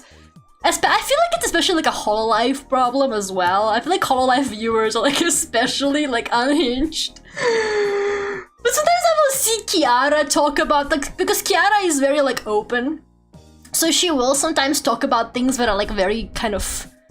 Not even like girly, but like, you know, like women things, basically. Like, I remember one time she was talking about how she got laser, like she lasered all of her hair off, like her body hair. And the men in the comments were like, wow, Kiara is so smart for this. She's so smart for this. She's so like good at like fighting the obstacles that her body gives her. And I'm like, what the fuck are you talking about? Like, literally, basically every woman, like, shaves or gets her hair lasered. What are you fucking talking about? Like, they were like, wow, Kiara's like so smart for this. And I'm like, she didn't invent like getting your hair lasered off. Like, what are you talking about? I'm genuinely like, I'm just so fascinated by the fact that how little they know about women. It's like LARPing feminism. It is LARPing feminism, but hopefully if they watch Hololive enough, maybe something will come out of them. Women are so mysterious. I think it's interesting. Like, I don't know. Maybe I am just like offending a bunch of people today. Maybe I chose violence today. Maybe Mr. E didn't choose violence. Maybe I chose violence today. But like, I just think it's so like fascinating. Just like how a lot of like men are now finding out all these like shit about women just because they watch VTubers now. I don't know. My hopes is that maybe it will bridge the gap between us. Who knows? I mean, to be fair, to be completely honest with you, I don't really know that much about men either. Like, but like, I don't know. I had male friends back in school. I have male friends now. Like, you know. But I don't know. I just never really like. I'm sure there is still things that I don't know. But I'm kind of like, they can't possibly be like, wow, she's so smart for like shaving her like hair on her legs. You know, that's not really how it works. Do they think that like some women just don't have hair on their legs? Like, what are they talking about? I don't know. But as simple, not much depth to us. I was talking about something about that to my friend once. I was like, yeah, actually, because she was telling me like, oh, I have this friend who like doesn't know like anything about like dudes or whatever. And I was like, well, I don't know that much about men either, to be honest. And then she was like, do you know that like male boxers have like a hole in them? And I was like, oh yeah, I did know that actually. And she was like, see, you already know more than she does. And I'm like, I thought everybody knew that. Apparently not. We're just a lot less mysterious. Now we just need to get women watching guy channels. They already do, man. Have you seen Niji Sanji? Women are like obsessed with those guys. Man, I'm trying to remember. There like was something about that I found out about men that I did not know, but I don't remember what it was. It was like some time ago. Maybe I even talked about it on stream, so maybe somebody remembers. I'm trying to remember what it was, but I remember being like, oh, I didn't know that, man. I didn't know that about men.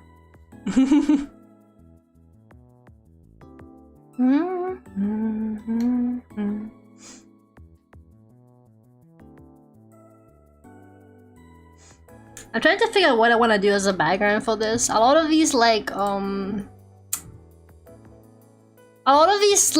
Y2K anime illustrations have like really simple kind of graphic backgrounds. So maybe I will just put something like a wallpaper. Like a wallpaper pattern in the back and then call it a day. I don't know if that's like an evil thing to do, but I kind of just want to shade this already. And I know I keep saying like, yeah, I'm gonna shade it like any second now, guys. But I do keep getting distracted.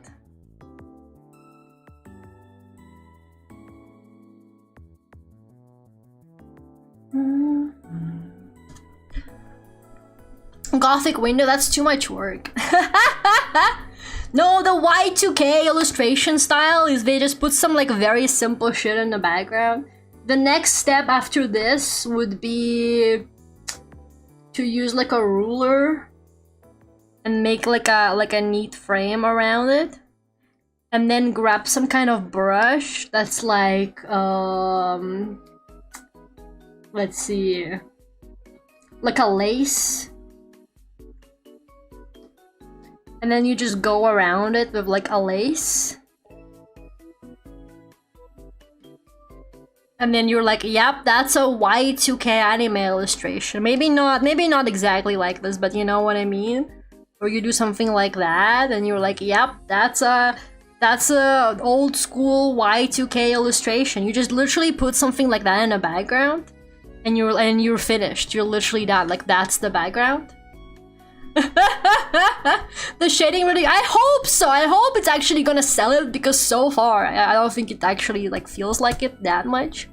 I think once I do the eyes, it will be magically like perfect. Okay, but Loki, don't tell me that like the lace didn't just magically sell it as well, because I think it did. I think it did. Or like give it like some kind of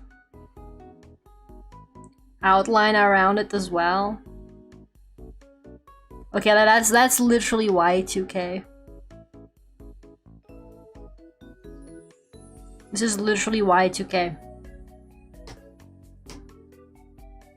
I know what I'm talking about. This is like Y2K gothic illustration right there. It is an anime intermission frame. It's exactly what this is. I remember this one. Don't know if it's a man-only case though, but know that we all have a mole on our left elbow. I don't believe you. There's no way like every single man has a mole on their left elbow. What do you mean? That's not true. That cannot possibly be true. Oh, I remember the thing. I remember the thing that I fairly recently found out about man. Oh my god, I actually remembered what it was. That I didn't know this before. So you see, I also am still learning things about you guys. I learned, maybe like last year, that the reason why men wear belts so much is because they don't have hips. So their pants just like fall off. Like women don't have to wear belts because we got hips that kind of hold the pants in place. But apparently because male hips are like not as wide, men kind of have to wear belts. I thought that men just really liked their belts.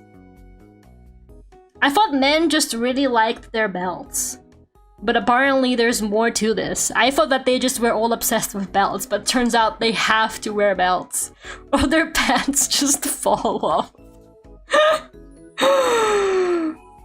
That is, I do remember that. I think we have talked about this. I do remember it now.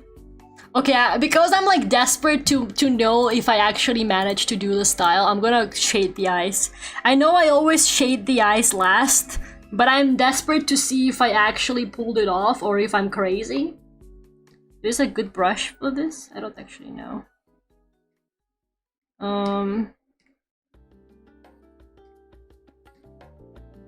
It's not painting anything, so... Oh, well, that's because I'm not on the right layer. Oh no, so I am on the right layer! Why isn't it doing the thing, then? Do you hate me? Clip Studio Paint? Oh wait, it is doing, it's just so light. Okay. Forget about this brush. This brush is like so gentle, it was actually not painting anything. What about opaque watercolor? I don't know what kind of brushes they're supposed to be using for this kind of style, because not gonna lie, the brushes I use are like so unhinged at this point. I ever use like really default brushes that the software came with like 10 years ago and I never changed my ways, or it's like some really niche downloaded brush that if it goes under and disappears from the Clip Studio marketplace, which they do sometimes, I will actually be so sad. Like, it's my whole identity. So yeah, they normally will do something like this. Right, they've got like a little amount of color at the bottom. And then this kind of little arc thingy like this or something, I don't know. Used to be more neat though. This was like the dream art style back in the day, back when I was a kid. This is how I always wanted to draw. But then art evolved over time, and I guess I evolved too. I'm so glad I'm like going back to how I wanted to draw back then. This is like healing my inner child or whatever.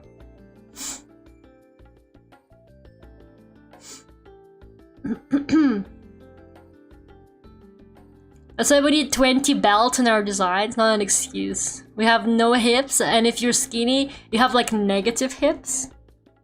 I'm picturing that and I don't like it.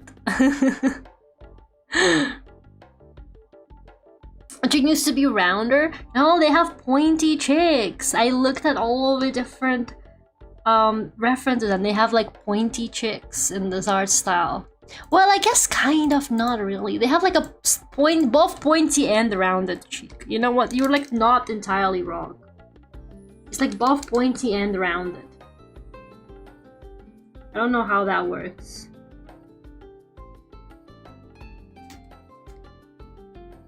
I don't know how we're ever supposed to make it work. But we will try.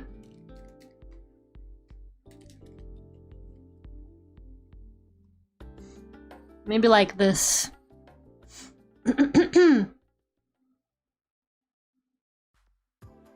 I'm worried that women don't wear belts. We do, but it's either for decorative purposes, or I will wear a belt if my pants are like a little bit too big for me and I need them to, you know, not fall off me.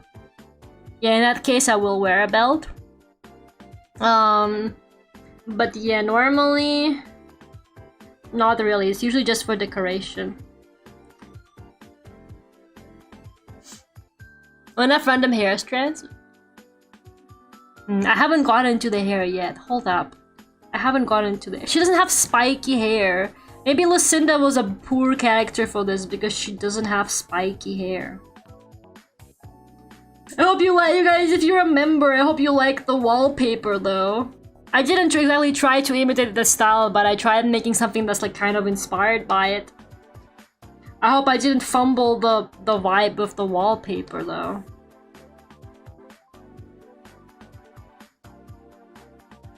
Maybe I have, who knows. But wait, so is the reason women have such shit pockets? Why do women pants don't have functional pockets? Is the reason why we have shit pockets actually because of the hip? I didn't know that. I thought they just hated women. I actually thought it was just like a we hate women moment. I didn't realize it was because of the hips. So basically what you're saying is God hated women, but we already knew that. We already knew that.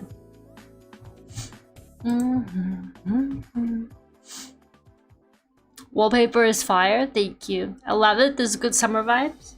Yeah, I wanted to feel like, you know, cheesy graphics a little bit with like the semi-transparent Lara in the sky. That would have been nice. Oh, thank you so much for the 5 gifted memberships. Now 5 more people can have the wallpaper. Okay, I think the eyes do sell it. Oh god, I forgot about the alert. I'm trying to figure out where to place the light. Thank you so much. I thought the bat pocket thing was to sell purses. I kind of like see why like the hips would get in the way though, just like the way it's made. But maybe that's what they tell you now to gaslight you, but in reality they wanted to sell you more purses. But low-key, they could have benefited from selling men purses too. Like men would have been buying purses too if they tried. Why didn't they give men bad pocket to sell them purses too? That's double the market. It's like how they allegedly say that like the reason why they pushed for women to shave was because they wanted to also sell razors to women, because just selling them to men wasn't enough capitalism for them. So they started selling razors to women too. So why couldn't they sell men purses? It's fucked up. My mom buys men's pants for the pockets, but they're ugly. Men would keep using one purse for the rest of our lives. Yeah, until it basically falls apart, like literally. It would be like on its last thread, just hanging off their shoulders. Maybe they didn't want that to happen. Maybe that was the whole reason behind it. They were like, we can't have that. The women would at least keep buying more purses. Backpacks are men's purses? Yeah, but okay. Do not Do not try and argue with me about that. I've had enough arguments with you people, but like, I know you people don't even bring backpacks with you, unless you're like actually going out with a purpose for a long day. But I know some of you people will just walk out with zero inventory. You'll just have your keys and your phone in your like pants pockets. Like pickpocketing wasn't literally invented also because of you or something. And like,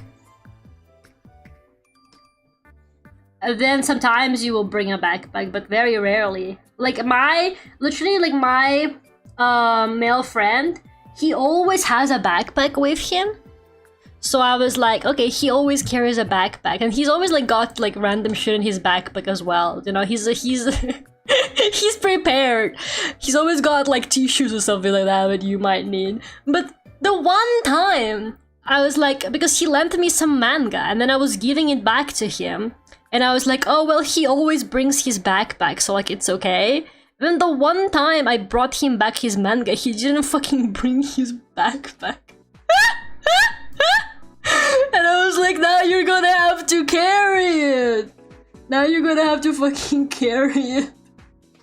The one time bro didn't bring his backpack. That's why you always have a bag, okay?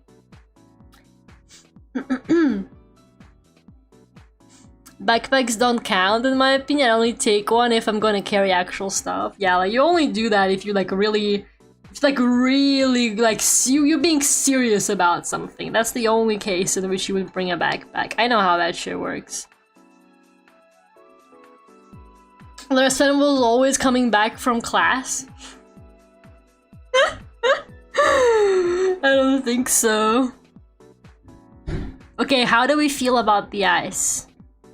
Are they Y2K enough? I can take it, guys. Tell me the truth. Gotta do like the eye white shadow as well. I can't pick out like a good brush for this, which has me like a little bit annoyed. I don't know what is like a good brush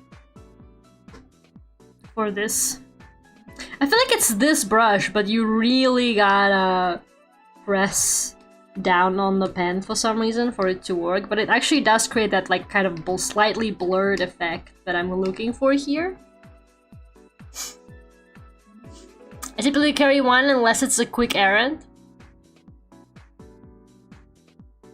But do you only take it like to work or something like that? This is a test, isn't it? What is a test? When he did the backpack the most, it disappeared. It's true, man. It really does happen sometimes. It's like the one time you don't bring your bag. That's also the case for me, because I usually carry like a fairly... I'm either out with like my Ita bag, which is quite big, or my like tote bag, which also fits quite a lot of stuff into it. But sometimes I got this really cute Y2K bag that's like really small. It's literally just like, you know, going out bag, you know, purely for going out reason. You know, I'm not going like to buy anything. I'm not gonna carry like a water bottle, you know. I just like, why isn't this filling? Why do you hate me? Oh, I'm not on the right color. Okay, it's kind of my fault. You know, and then anytime I take the cute small bag with me, always I actually need to carry something. Sometimes it's like a friend gives me something like, oh, here are some cookies I baked, and I'm like, well, great, I wish I brought my big bag for this. Now I gotta like carry these cookies around. I don't know where to put them. It's always like that. It always happens. I typically have 2 backpacks. Okay, that's a bit overkill. You don't need 2 backpacks, bestie. You don't gotta carry your whole life with you. That's crazy. Phone is never charged when you forget your bag with your charger. Yeah. It's kind of crazy. It's always like that. I'm trying to figure out how to shade the skin. I feel like the shading is what is really going to make or break the style.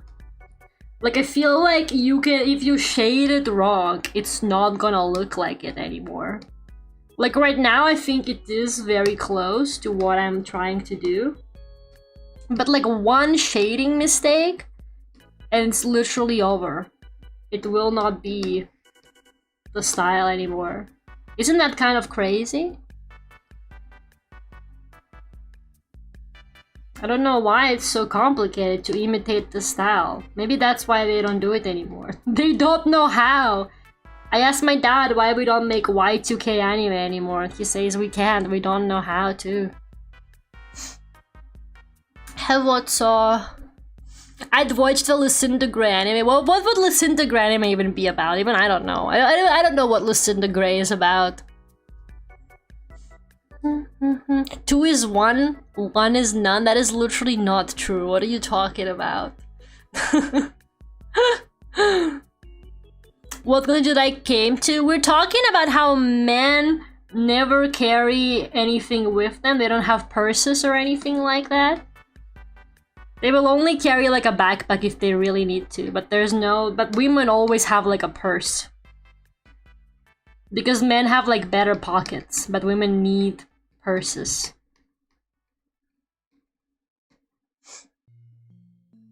Didn't you do a whole lore video? It's outdated now. The lore doesn't even make sense anymore. I hate to say this to anybody who like took the Lucinda Gray lore video that one time as like the absolute truth. I fucking have news for you. The lore gets rewritten basically like every month. That's why I don't bother with like OC stuff anymore. I don't really like make OC anything anymore. Then I'm literally like, what's the point? I'm gonna change my mind about this like next month anyway.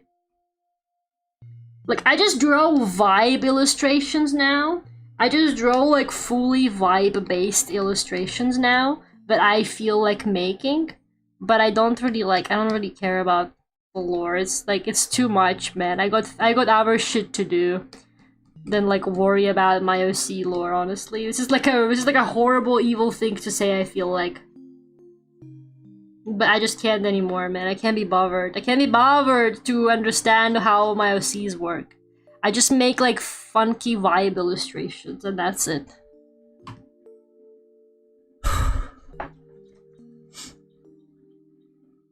We need a devlog that gets updated every week. You wish. There was a lore video. There was a video where I talked. There was a live stream where I explained my OC lore via stock images. So I just pulled random stock images that matched my OC lore the best, and then I just used that as like replacement images, and I was like, and then there's this. And people were like really confused. I honestly don't know if I still have it, but like low-key, that none of that is accurate anymore. Like there's literally no... Oh yeah, I do have it. Okay, none of this like makes any sense anymore. Like none of this is real anymore. I don't even know what any of this means, to be completely honest with you. Like I'm gonna be for real.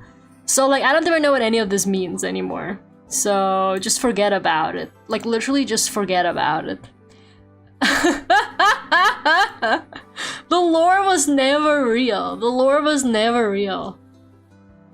I fired all the writers and I replaced them with ChatGPT. I'm getting with the times. Since people want me to get with the times so much, well, I'm doing it. I'm firing all the writers and I'm asking ChatGPT to write my OC lore for me instead. You listen to Grey lore video, you didn't even spell her name right. You spell it like the American spelling or whatever. Thank you for the stream, Lara. Bitch, I'm literally still here. What the fuck? You can't just say that to me. Have a safe trip back home, Boris. She's not even a vampire. Okay, that's not true. She's still a vampire. That's like the only consistent thing about my OC lore, even though I'm not even like that into vampires anymore. But like I'm keeping that. I don't know. I've been like more interested in my like our OC short story. That I've been like, well, I want to say I've been working on it, but in reality I've just been fantasizing about it in my head. I wrote it at some point, but I'm also like not happy with what I wrote anymore, so like now it's just like, it's all just like a vibe. It's just all a concept in my head now. None of this is real, you know? It's just kind of how it is. But yeah, I literally just like drawing like fucked up vibe illustrations now. Like this is like all you would get out of my OCs now.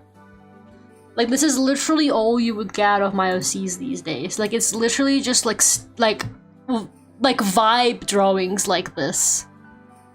It's literally just like vibe drawings like this. Like there's never gonna be like anything else. Like that's all there's ever gonna be now. Just like really pretty vibe paintings. Figure it out. You gotta analyze it. Back in the day, people fucking sat there and they wrote entire like academic papers about paintings and they tried to figure out what they meant. These days, everybody's like, "Oh, Lara, what's your OC, Laura? What's your..." Just because I'm not dead for 1,000 years by now doesn't mean that you can just ask me these questions, okay? Just because I'm not some kind of dead artist from the fucking, like, 1st century, okay? That doesn't mean... Drinks my water angrily. That doesn't mean that you can harass me about my OC lore, okay? Maybe you guys should... treat me like that. Maybe you guys should figure out your own Lucinda Gray lore or whatever. Like, give me a break, jeez. What if we're wrong, though? You can't be wrong if there's no lore. You can't be wrong if there's no lore, man. You can't be wrong. It's okay. Boys, like, workday is done, Lara's stream is over. Some people just really expect that when they gotta leave the stream, everybody gotta leave the stream. Did they have painted nails in Y2K anime drawing? Not really. They did, but they're like just a lighter shade of pink. I know, the gothic angel girl has painted nails, so I'm gonna give it to Lucinda. Why not? Maybe I'll make them red though. Just to spice things up a little. Not this kind of red though, that's ugly.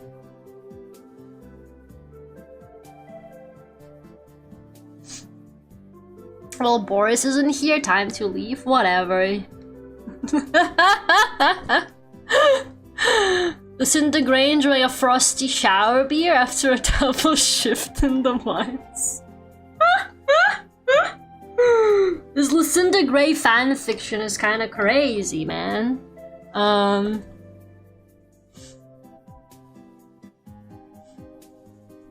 I was never into vampires, I was more of Creature of the Black Lagoon and Skeletons guy.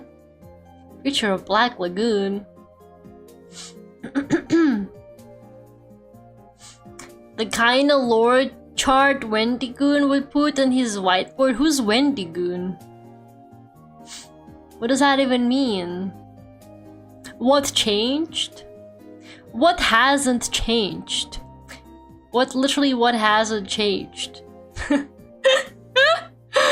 I gotta head to bed now. Good night, everyone. Drawing's looking good. Thank you. Have a good night, Alexify. Just smokes Cuban cigars and plays pool with the lads. Can you at least make it snooker? If you make it snooker, I'll let you have this. If you make it snooker, you literally are allowed to have this. I don't care. You're trying to trigger me.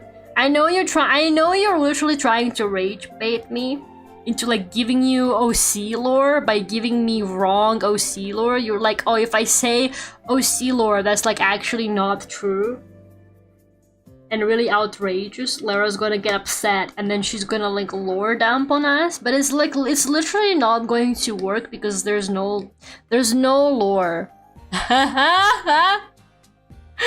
There's no lore that I'm currently like happy with. So I literally can't. I can't even do that. There's no lore. Forget about it. I'm tired of lore, man, okay? I'm literally tired of lore. I can't do this anymore. I can't have lore anymore. I can't think of lore anymore. Like, even for my VTuber shit, like, I don't care about lore, man. Okay, I don't want to have lore. I don't want to do a lore. I don't want to think of lore. I don't want to have in-character shit. I'm tired, okay? I'm too old for this, alright? I'm halfway to being 30 years old. Which makes me 15 right now. Okay, you think it's easy being 15 years old? Hmm? Think about that. Her entire lore can be summarized in one bad apple video. So true, bestie. So true. Yeah, I don't know. I have this, like, I kind of, how do I put this into words? I kind of have made peace with the fact that, like, I'm probably never gonna actually make anything with my OCs. I feel like it used to be a dream back in the day. To, like, have something with my OCs. But I don't know, man, I don't have the time. I clearly don't have the time nor, like, the energy to like, work on this. Mods ban the miner?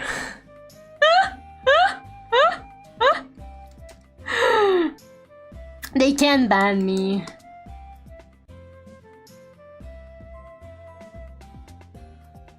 I think it's also just because I used to really want to, like, make OC comics. But I don't want to make OC comics anymore because I actually don't like comics anymore. I think the fact that I'm really, like, not into reading comics anymore has really, like, turned me off from making comics as well. I'm literally just, like, not interested. I don't know why. Maybe when my strange aversion to comics goes away, I can finally start making more OC stuff. Because I don't really know what other kind of medium, other than, like, vague drawings, I could even use to, like, express my OC stuff now. And because, like, I don't have enough patience to, like, make comics. I don't want to write because I don't like writing that much. And I'm not very good at it, so it's like, you know, I'm just a visual artist, man. I'm just a visual artist. I like visuals. I thrive in that kind of department. I don't think I should try and do other things if I don't even like doing it. I'm writing one really bad light novel based off the stock image presentation. I thought you were gonna, like, circle back to a really bad book I talked about last week, and you were gonna be like, I'm writing a really bad light novel based on a Vocaloid song by Dakuma Knife. That would have been really funny.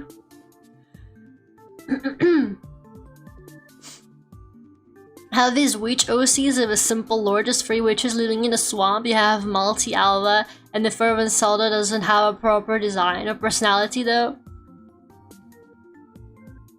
Yeah, that's kind of how I am. I just like having OCs.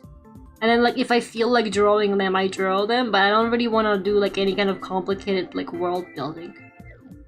After I read or, like, watched so much bad anime, I'm kind of like, man, world building is hard. You know, if these people can't do it, then I can't do it either. You know, if these people are like professionals and they can't make a good story, why would I be able to?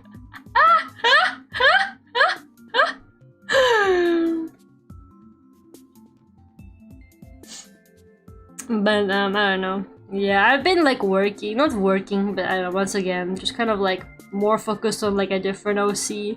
Just, like, completely unrelated. But I like Lucinda because I'm just kind of attached to her. She's, like, my childhood OC. And, you know, I still really like her.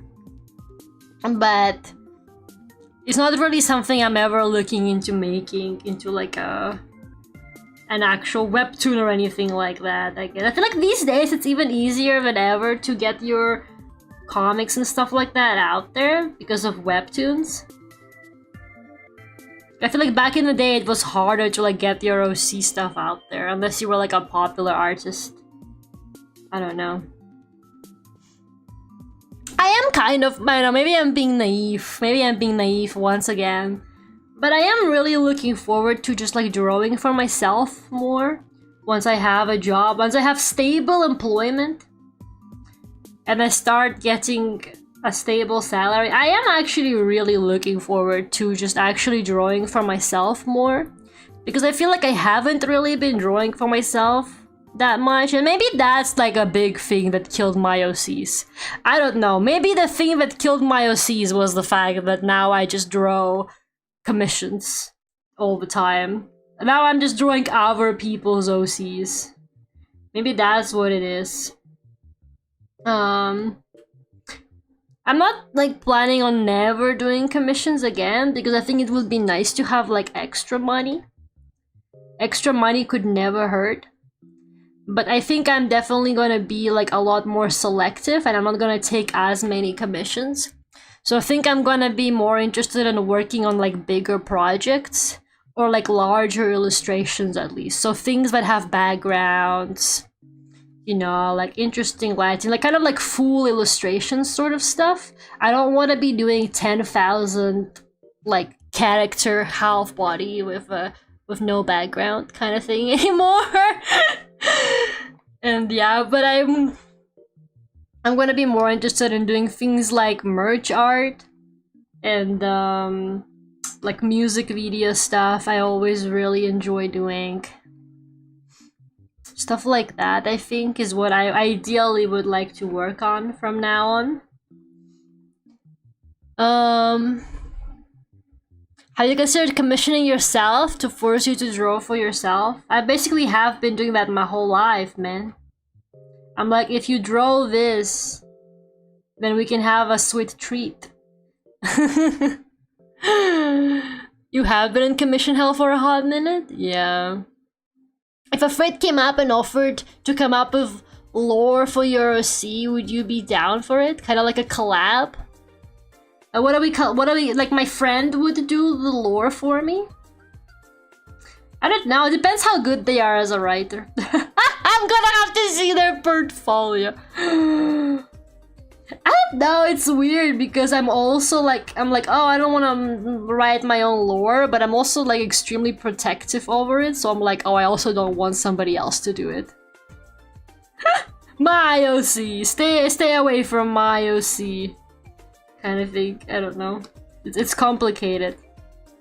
That's what OCs are for, you know? It's literally is kind of my OC, you know? Like, I do what I want with it. I don't know, man. I kind of trying to think about it from the perspective of, first of all, not that many people really care, and second of all, even if they do, I don't really owe anybody like my OC lore. I guess is what I'm trying to say. I don't really owe anybody like OC lore. If I want to make it super vague, then I'll make it super vague. Sometimes people will comment under my like OC art on Instagram, and they're like, would you ever make something like a comic with your OCs? And I'm literally like, nah. There's like maybe like 3 people out there who are like OG Lucinda Gray followers from my art from ages ago, who actually do care about my OCs. So whenever I do like grace them with a drawing of my OCs, they're always like, whoa, new Lucinda Gray art just finally dropped. There's less and less of them now though, because I keep drawing commissions. Which I think is really annoying. Lucinda Gray isekai, not the isekai, man. But yeah, I don't know. Maybe I will do something stupid like really raise my prices, and then only people who like really give a shit will commission me. And then because I won't need to be doing like a lot of commissions anymore, so I don't know, maybe if I could be doing like 3 commissions a month or something like that, but be getting paid more. And then like, who cares? And it's all gonna be just like extra money on top of my salary.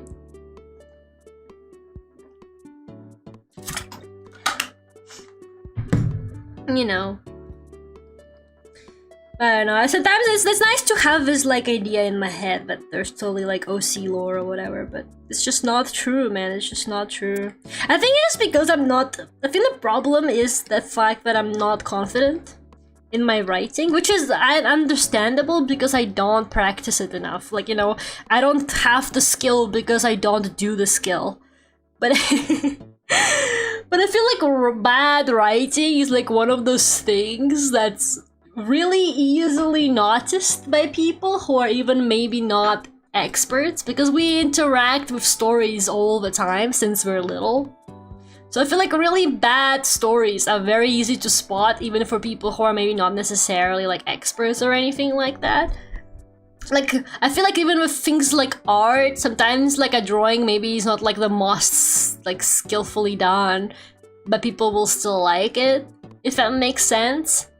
But I feel like with bad writing, if the writing is bad, the writing is just bad, you know? But it's like, I don't have the time. I don't have the time to learn this like whole hour skill, you know? I'm fine. I'm chill. How do they do hair highlights?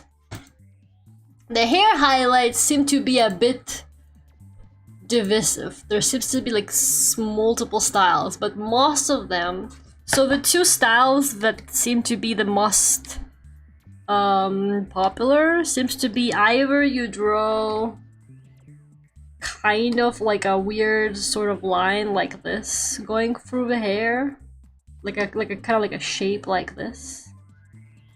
That seems to be highlight number 1. I don't think it really works for Lucinda's puffy hair once again. Or I guess the second one is just like kind of squiggly, continuous squiggly line like this going through the hair. I think that might work better for her kind of hair. So maybe I will. I know I got a bit of highlights going there, but I feel like it needs to be a bit more. They really didn't fuck with curly hair back in Y2K. I don't know. The only curly hair they would have is like the twin drills or something, probably.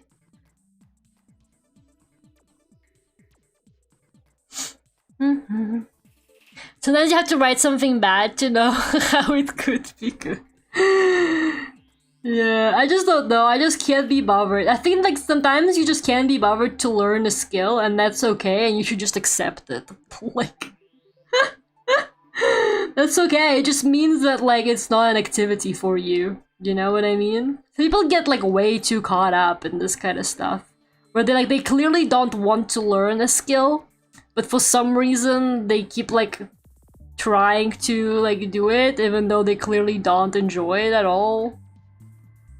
Just because they have this like idea in their head that they do. That's how I feel about OC lore. I pretend like I totally want to do it, but in reality, like, no, I don't. The OC lore is just like this I have this like romanticized idea of writing OC lore in my head. But actually, it's never gonna happen because I don't actually have like the patience for doing it. We only have so much free time for hobbies. Yeah, that's what I like, that's kind of like my, how do I say it? That was my way of finally accepting that I can't do everything, that I want to do everything. Because I'm the kind of person who has like too many hobbies. And you know, and I already do a lot. I already do like music and art and VTubing and video editing, like whatever. I already have like way too many hobbies, right? And for me, like I kind of had to tell myself at some point, like, look, you don't gotta you don't gotta be good at all of them, and some things you just gotta accept that like you will never be like that good at them because you don't put in the time, because you're doing other things. So like, you know, I was like, I need to lock in on like one thing that I really wanna, you know, excel at, which is art. And that's what I did, you know? And I feel like you have to like kind of come to terms with the fact that you won't be good at everything because there's just no time to be good at everything. And sometimes you gotta accept that like some things you just don't want to do, even if it seems like kind of cool and appealing. But you just, if you don't want to do them, you don't want to do them. Just pay somebody else to do it. Like, just pay somebody else to do it. Literally. Pick one hobby, LARP the rest. That's what I did.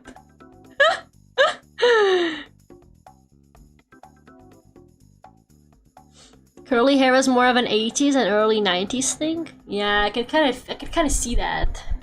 Writing does suck. It's amazing when it goes well, but 90% of the time it sucks. I say when I'm currently working on writing a story. And I feel like the problem with writing as well is that people don't appreciate it, like, at all. It's crazy because once again, people can tell when writing is bad. And people interact with writing all the time because, like, even things like movies, you know, somebody wrote that. Even if it's not a book, even if it's like a more visual medium, somebody wrote that. But I feel like people don't appreciate it enough because it feels like a very, like, low effort job or whatever. Like, oh, you just type shit, you know?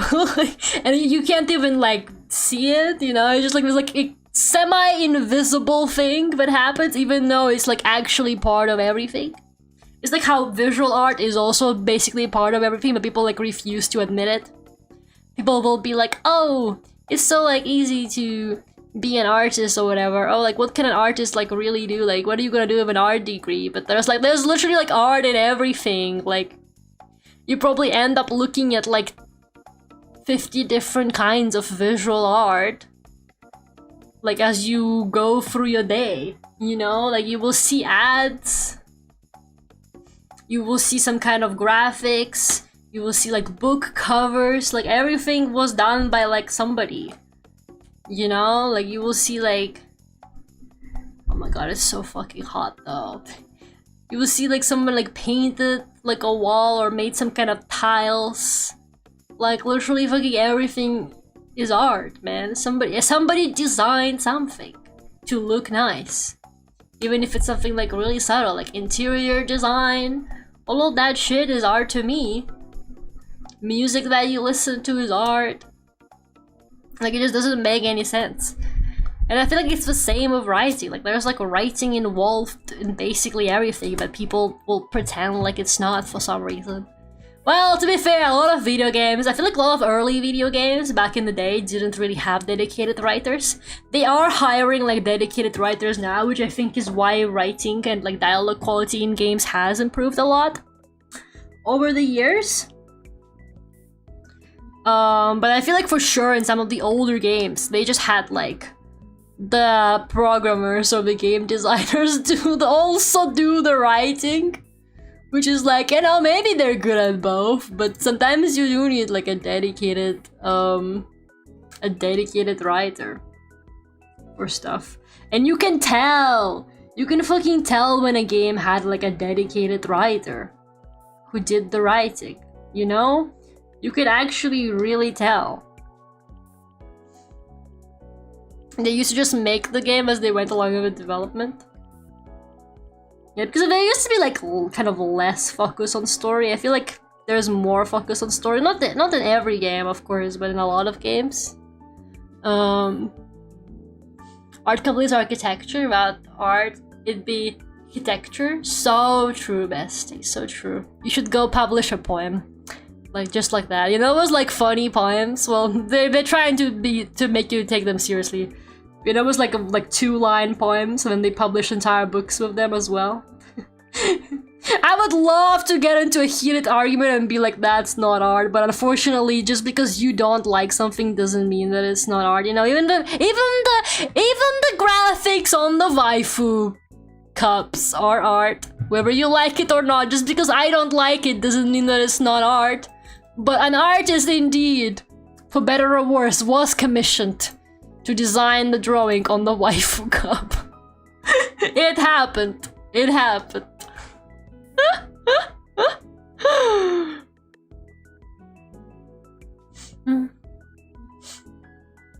Don't rely on your one programmer to write the story. I mean, back in the day, they had like much smaller teams for games too, right?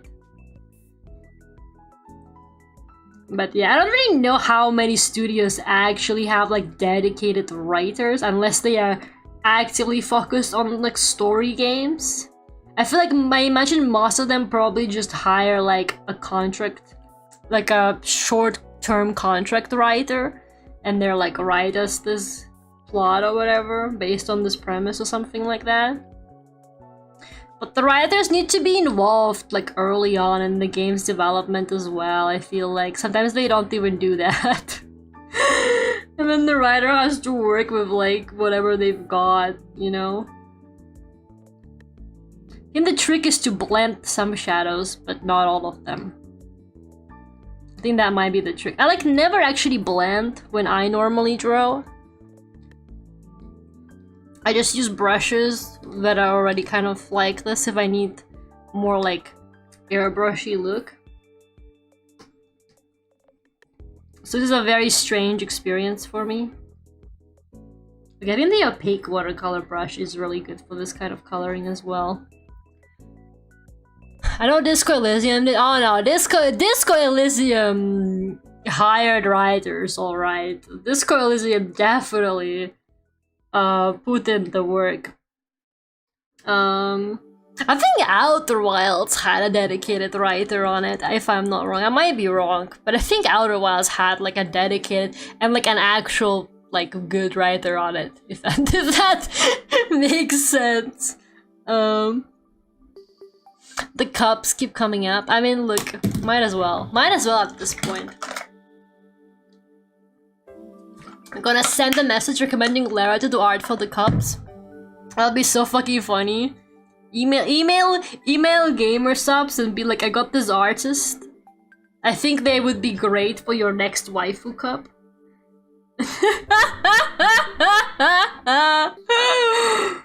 Oh man. I don't have an actual writer too. And it's interesting because Outer Wilds has non-traditional storytelling. Like, it's got very interesting storytelling where you find out a lot of the lore kind of like as you go through exploration rather than through like cutscenes or whatever, right? Like, the writing in it is kind of like hidden in a lot of places, but it feels great still to play it, and the story is very good. Like, obviously it's still got dialogue and stuff like that, but I'm sure they have the writers involved in a lot of like the environmental storytelling and stuff like that as well. Makes sense. Some of those planets were super interesting lore-wise. I mean, dude, Outer Wilds is awesome. Like, Outer Wilds is literally like up there as like top video games ever made. They knew exactly what they were doing. And I think Outer Wilds was also originally like a student project, if I'm not wrong, but then evolved into its own thing. Which I think is also pretty crazy. Like, I'm pretty sure it was like their graduation project or something like that they were working on at uni. And then they kept working on it. The fucking game designers at my uni couldn't even finish their projects with me. Like, God, I wish I worked with people who actually gave a shit. My problem with like art universities, I think society, maybe this is like a I don't know, like a conspiracy theory. But I genuinely am convinced that society has gaslit. I'm gonna use the fan while I go on this rant. I think society has genuinely gaslit us into thinking that like nothing will ever come out of the art degree, to the point where people that go to these art unis are literally people who don't expect anything to come out of it. Like, they just go there like just to like have fun and like draw or whatever. Like, they don't actually like think that anything's gonna come out of it, so they go to those fucking art unis and then they don't do anything, man, because they're like, whatever, I'm not getting a job anyway. Like, it's literally just like where people, because they don't want to get like a degree in something that's like they consider actually difficult, like biology or something, so they just go there and they're like, yeah, whatever, I can just hang out here and make some art for my coursework, I guess. And there's like no responsibility or anything. And then there's like 5% of the students who actually really wanna like, you know, work in the industry and stuff like that, and they're trying so hard for like group projects with those people, but they don't do like anything. Alright, since I'm in a safe place, how do I progress to the outer worlds? I go into the moon, turn off the light, and go to the place, and when I open the door, there's just a wall of the purple rock.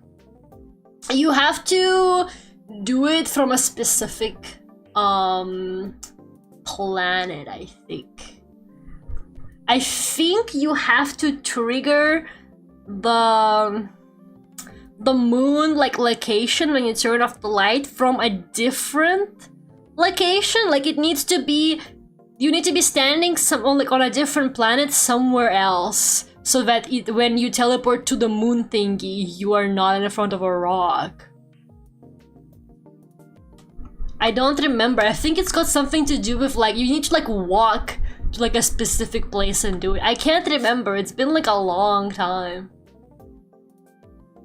Can't help you here. Yeah, okay, so I'm a fake Outer Wilds fan. That's not true. I really love the game, but I'm not as insane as a lot of the people that are like really into it. The people who are really into it will not tell you fucking anything. They're just gonna like spam the 4 eyes smile and be like, figure it the fuck out. But I'm not like that. I'm just trying to remember. I remember it was like tricky. I remember it was something messed up, that you had to do something specific on the moon. You had to like do something specific on the moon, but I don't remember what it was. But yeah, you have to do like something to do with the location, and then you will end up somewhere else. Like in the right place, where the rock is not blocking it.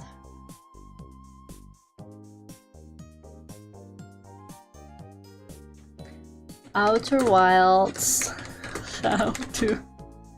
Okay, so you're trying to go to like the Eye of the Universe. How to get to Eye of the Universe. You're trying to do the Quantum Moon Eye of the Universe thingy, right? You're trying to do the Eye of the Universe location, Eye of the Universe version of the moon, right?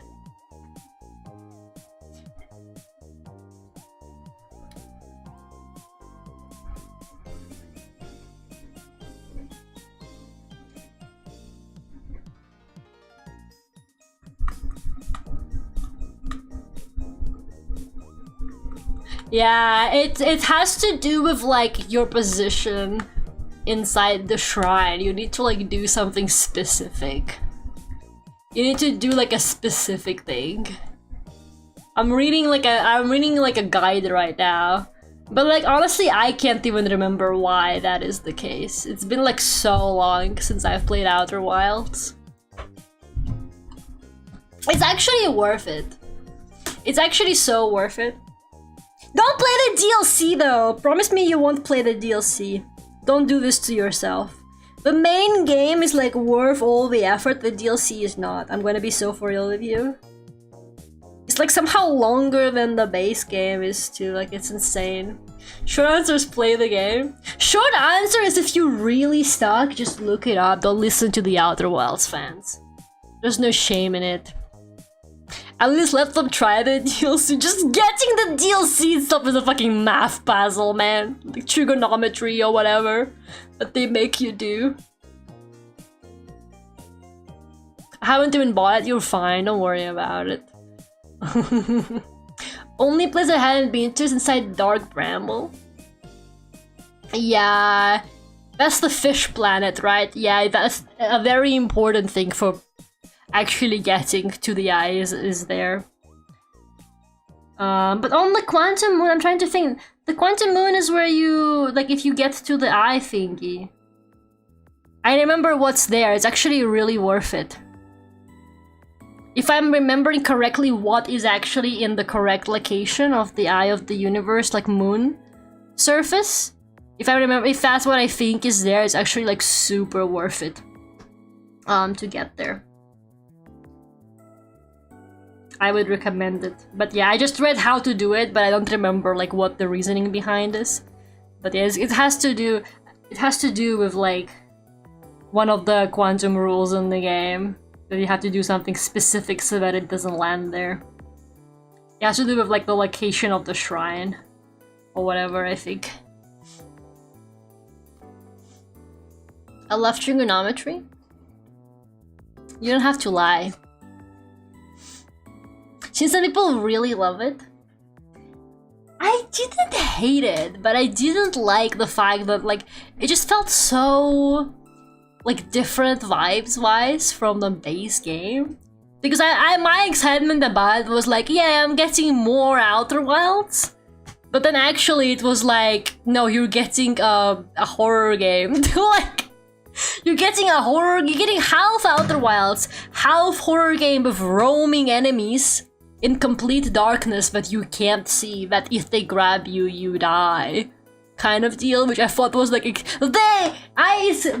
okay, my most annoying pet peeve with like any kind of horror game is literally it's really dark, you can't see anything, but the enemy can see you really well, and if they grab you, you die.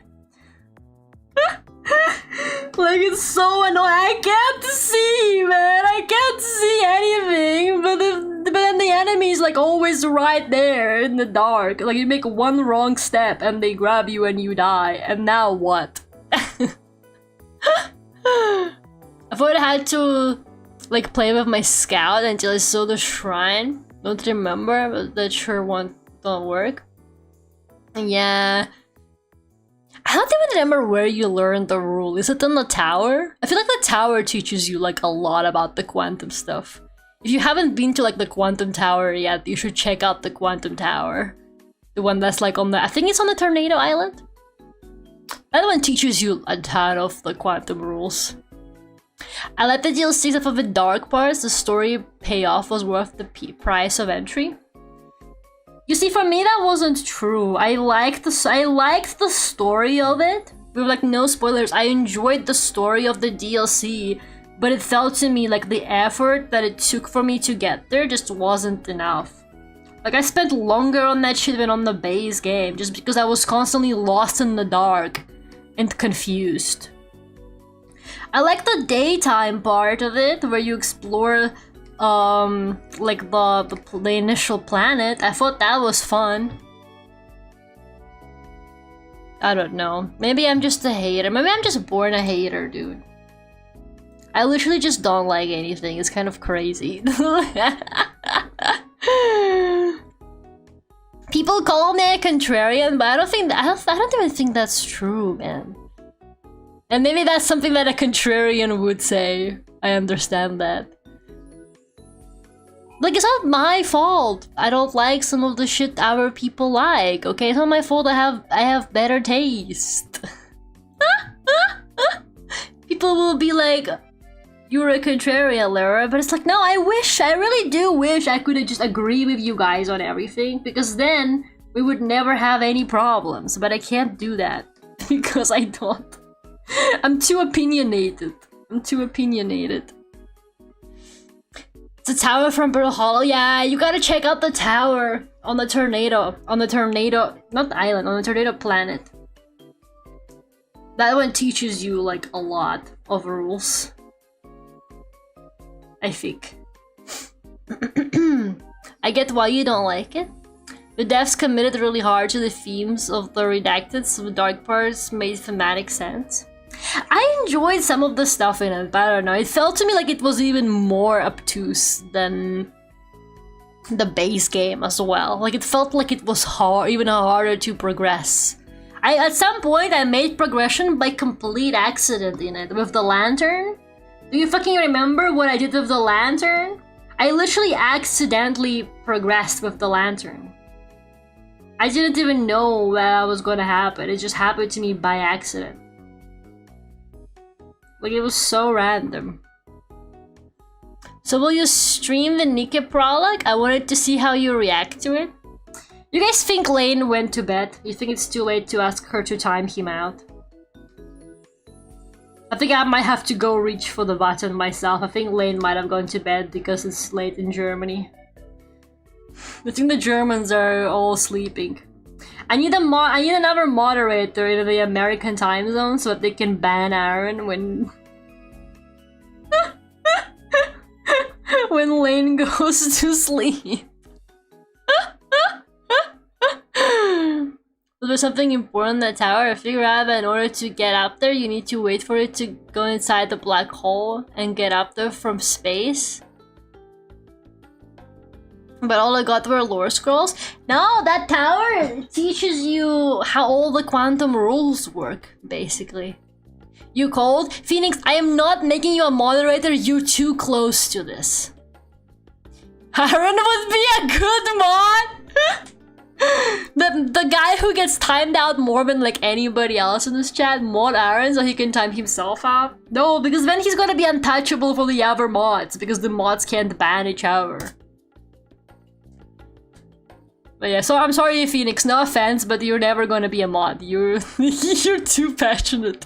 You're too passionate about the Lara Vtuber channel. You cannot ever be a moderator. I'm sorry. There needs to be like a degree of professionalism and emotional detachment to really be a good moderator, I think. You're too close to this. I'm sorry, but you're too close to this. You're too close to this. I would have no chatters left if Phoenix was a moderator. It would just be me and Phoenix, like, in 5 minutes. It would literally just be me and Phoenix in here. Like, that's it. There'd be nobody else. Phoenix would time me out at every instance. It's true. Like, don't you sometimes just go, you should time Boris out? You just say that sometimes. It's just the truth. Sometimes you cannot be too big of a fan, I'm sorry, to be a moderator. I believe in Phoenix. Does the tower say there's more to explore? Doesn't the tower just basically give you like a bunch of puzzles that explain to you how the quantum mechanics work? I think the tower like explains a ton of stuff to you, if I'm not wrong. It has been— how long has it been since I played Outer Wilds, the base game?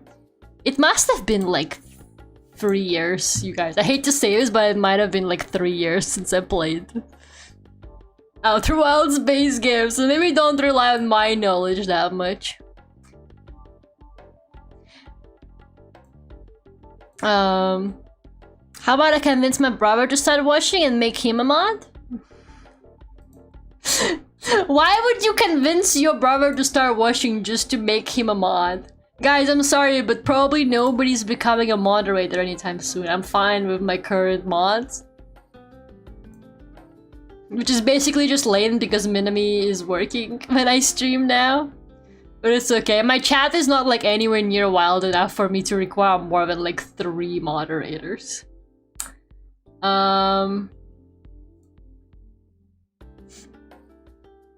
I trust my mom more. We are not getting your mother involved with the chat. Really, Aaron, look me in the eyes as much as you can for a VTuber model and tell me that you would not mind typing the things that you are typing in my chat, knowing that your mom is watching and she's a moderator. I need you to tell me that apparently you would do that. Okay, I played Echoes of the Eye DLC in 2023, which I think is like fucked up. So I played the original Outer Wilds in like 2022. It's been like 4 years since I last played Outer Wilds. Since everyone is volunteering, I want to volunteer to say I don't want to be a mod.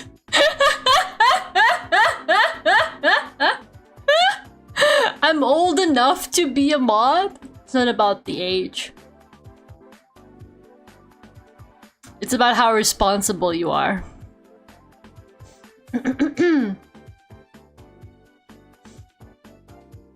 Mom feels the same way about the stuff I like as you. She's always getting annoyed and saying, okay, I've seen enough.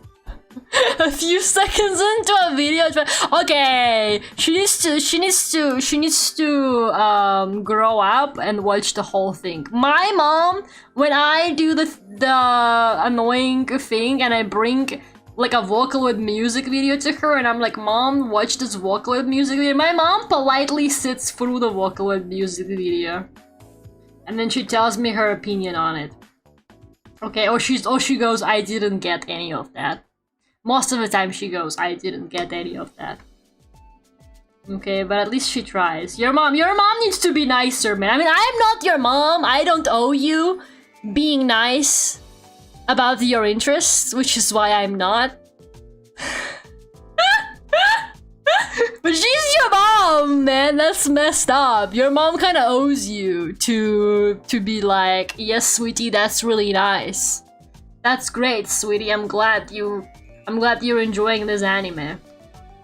Okay, that's just fucked up. I think your mom should be more respectful towards your interests. Maybe I sound like a hypocrite. Okay, you know what? I am respectful to your interests, Aaron. You would have been banned a long time ago if I wasn't. Let's just put it that way. I'm just more tolerant on some days than I am on others, because your timing is sometimes not very good. Sometimes we be trying to talk about something else entirely, or I'm playing like a really difficult video game and you come in here and you're like, so what about the Madoka movie? Okay, you just gotta... I think you just need to get your timing a little bit better. I think once you figure out when is like an appropriate time to bring something up, you will start thriving in the Lara Vtuber channel chat. That's all I'm saying. Like, I think that's how you really start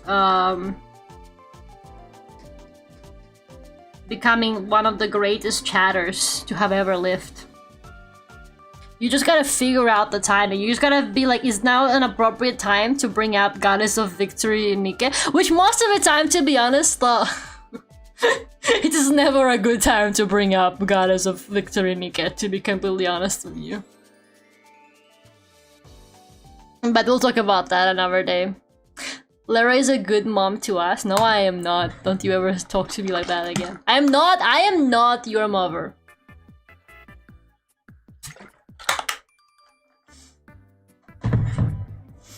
You got the 2 quantum rules, just missing one more. The other quantum trick I learned was from the Hourglass Twin. That one's cool. That's the one where it says that, like, if you turn off the lights, right, it disappears. So the one that is turn off the light, it disappears. Taking a picture of the object keeps it inside. And yeah, there's like a 3rd rule. I think the tower teaches you it. I swear the tower teaches you, but maybe I'm wrong. Why are we volunteering our moms? We're not volunteering our moms. I could ask my mom. She likes you and your art. You guys shouldn't be telling your mothers about me, let's just put it that way, because I love saying your mom jokes. Maybe not so much anymore, but sometimes it does come out. I feel especially bad when I say it to people like in real life, which I think is more embarrassing than just saying it on the internet.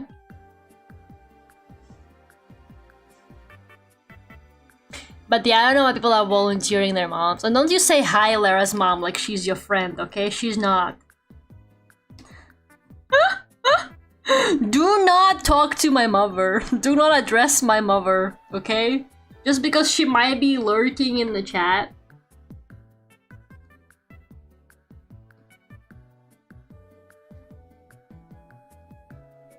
Do your mom jokes have their time and place? I think so too. You just gotta be careful, man, because sometimes you will like say a your mom joke to someone and they're like, my mother is dead, and now you're like basically the worst kind of person to have ever lived.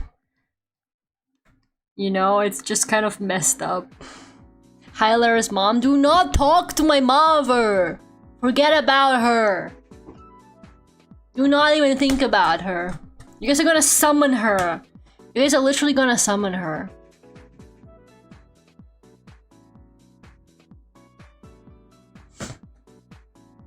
Last I played was probably May. It's a good game. It really is a good game. Like, it's great. I really mean it. It's like one of the games out there. But you know what else is one of the games out there? One of the greatest games? Cairn, the climbing game. It's on sale right now. It's on the summer sale. How much was Cairn again right now? I'm gonna be so fucking annoying. You know who should start paying me money? Literally Cairn.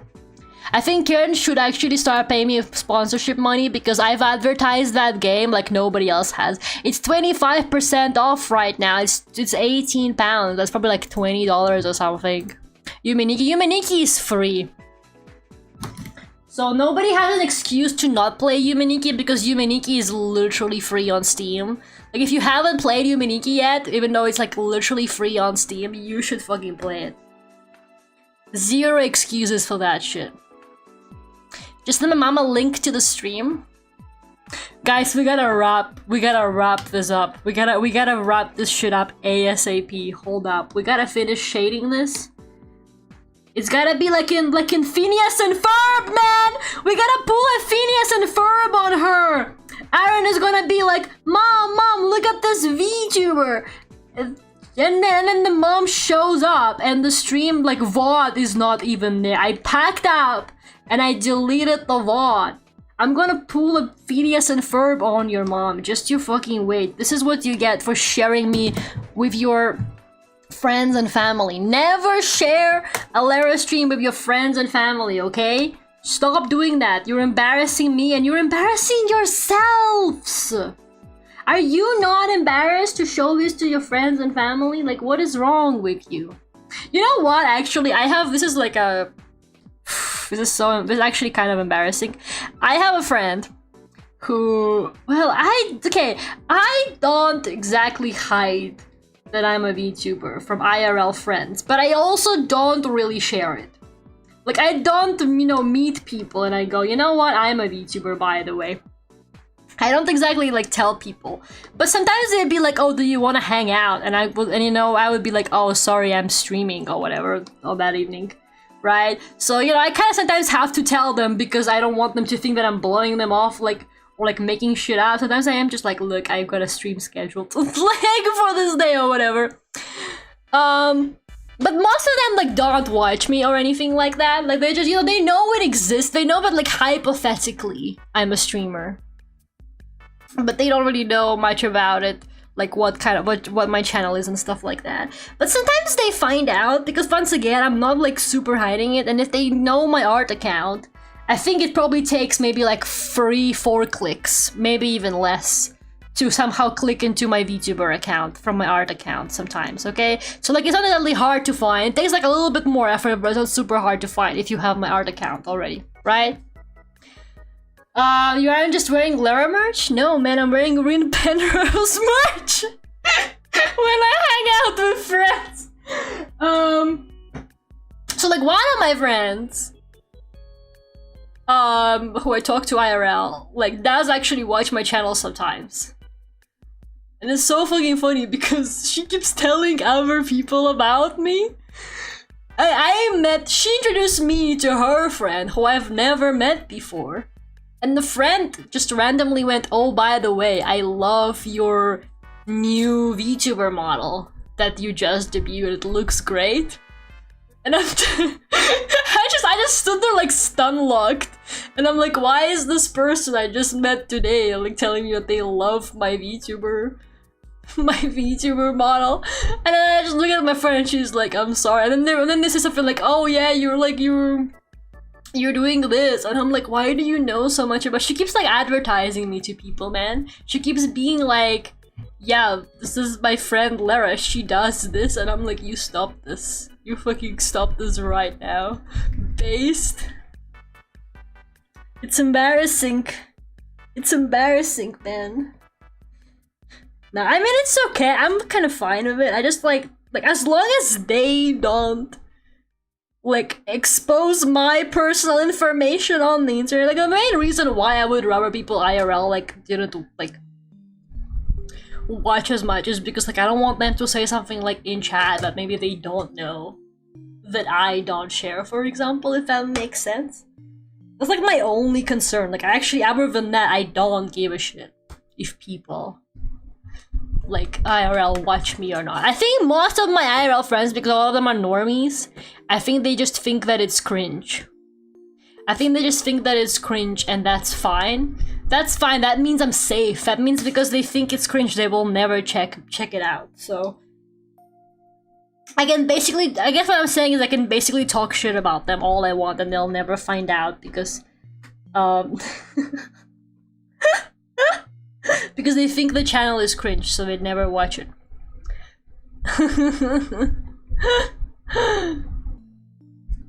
Have I tell them to like subscribe and hit the bell icon? Or no, or don't do that maybe, I don't know. You need her passing out business cards?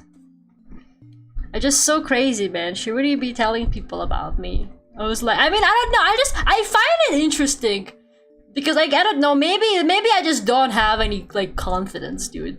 But I find it interesting that like people want to share this about me because I'm like, yeah, I don't know if I was in their shoes. I don't know if I would be like being like, yeah, check out my demon girl VTuber friend. I don't know if I would do that.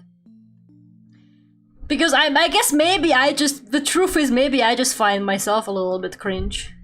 So I'm kind of like, I don't know if I would like tell people about me if I was somebody else. Like, I think it's embarrassing. But I guess that just means that they don't find me embarrassing, right? You don't share things that you find embarrassing with other people. Clearly that just means that to her, I'm high quality content and she appreciates it and she's like, let me tell other people about it. Clearly that's what this is. Hi Lester.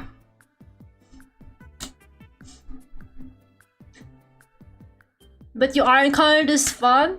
We wouldn't be here if it wasn't. Have confidence about what you do. I just feel like there's a different vibe to it when you know the person IRL. Does that make sense? I'm not saying that like it's inherently cringe.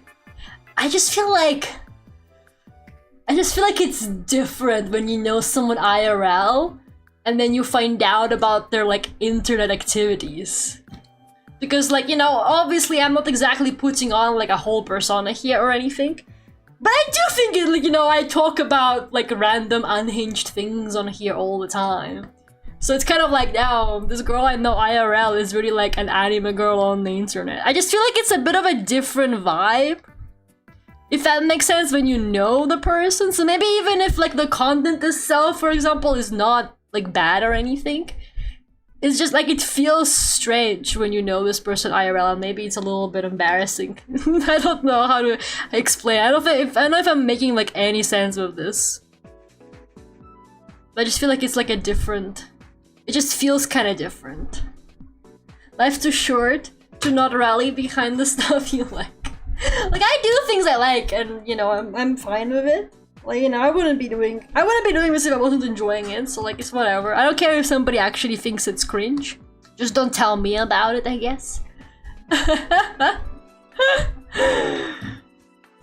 I feel like it's just different when you know someone IRL and you're like, damn, this is really what she does on the internet, you know? It's probably a hurdle to get over. Yeah, especially when I feel like I'm especially a bit embarrassed about stuff like my singing and the music. Because I feel like that's like a whole different thing. Like maybe seeing me play a video game is not that jarring. But how often do you really get to hear like a random person you know IRL like post a metal cover of Toxic by Britney Spears, you know? You know what I mean? It's just kind of how it is. My friend knows that I watch VTuber stuff. They call me a simp. I revel in the astute lens of the world around them. It's true though. I do have like IRL friends who are just convinced that like VTubing is like a degenerate field for degenerates. I don't know, maybe I know I have one friend who knows that I do VTubing, but I don't think she actually watches my channel. I don't know if she knows like what kind of content I make. So for all I know, maybe she thinks that I am like an ASMR girlfriend experience channel with huge boobies. Like she's aware of the fact that I VTube, but I don't think she knows that much more beyond that. So maybe she's convinced that I'm just sitting out here all day, like, pretending to be people's girlfriend with jiggle physics. I don't know, it could be. But everyone loves Toxic by Britney Spears. You know what? Actually, YouTube did me really dirty. It for some reason just, like, aggressively pushed the YouTube short I made to promote the cover to like very obviously not my target audience. You know how sometimes it would do that? Because it gained a lot of views like really quickly. Which like doesn't usually happen with shorts. Like it does. Shorts usually gain views like kind of maybe like a few hours in, but it like gained views like extremely quickly. And then I just got like really fucked up comments, but I kept deleting under it, where people were like this is really bad, and I'm like, leave me alone. It was just like people with like no profile pictures, with like, you know, long strange names, but I'm like, who are you? Like, who the fuck are you? Like and then somebody commented on it today, like, is this like actually your voice, or is this like nightcore? And I'm like, what do you mean is this nightcore? I don't even sound like nightcore. I don't even have like a high-pitched voice. What are you talking about? The accent turned into toxic people, so true.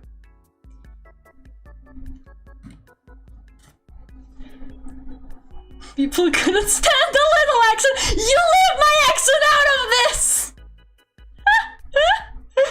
You leave my accent. Why did you have to bring up the accent? I cannot believe this. They're coming for my accent, bro. What the fuck?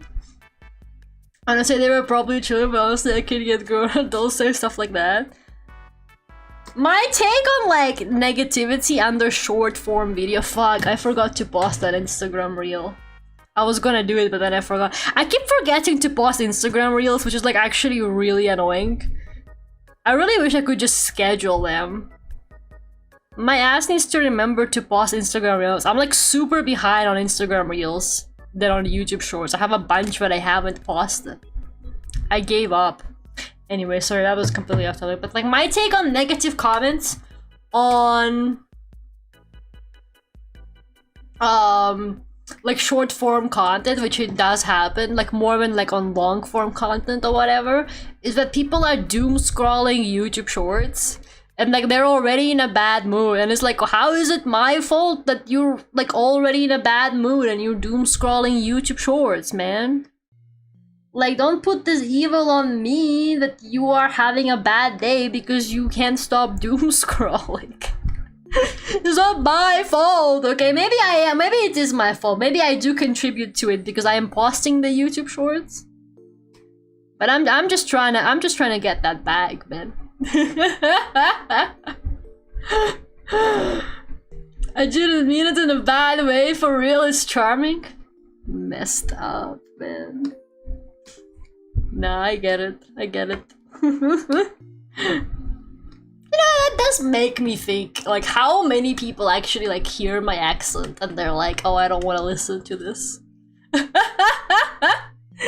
wonder if there has ever been a case where somebody clicked on my live stream and then they hear my accent and they're like, why is she talking like that? She doesn't pronounce anything right. And then they just, like, walk away. They just click off immediately. Or maybe they hear my voice and they're like, her model is so much cuter than her voice, and then they click off. I do wonder, like, how many, or maybe the true culprit is the fact that my microphone keeps clipping because I'm too loud. You know what? I think the microphone clipping has been better lately. I don't mean to brag, but I think I almost figured it out. I'm not saying that it's perfect, all right? It's definitely not, but I think it's better. So at least let me have that. I think it still clips, but I think it's nowhere near as bad as it like used to be. Especially if I don't scream too loudly. No comment? You know what, Aaron? What did you change? I got a new compressor. I know it still clips, okay, but I think it's better. I actually think it's better. I know it still does it, but I think it does it in a way that doesn't like blow your ears off too much. Like I think it's definitely bad. I don't think it will ever not clip because first of all, you guys piss me off and I scream at you too much. Let's start with the fact that maybe if you guys didn't make me raise my voice so much, none of this will be happening. But also, I'm just a loud person. It's just something you're gonna have to deal with. I'm just a loud fucking person. Oh my god, it's so hot. Save me, fan. Save me, Shishiro Botan Hololive fan. Save me. The Shishiro Botan Hololive fan has been basically doing everything for me.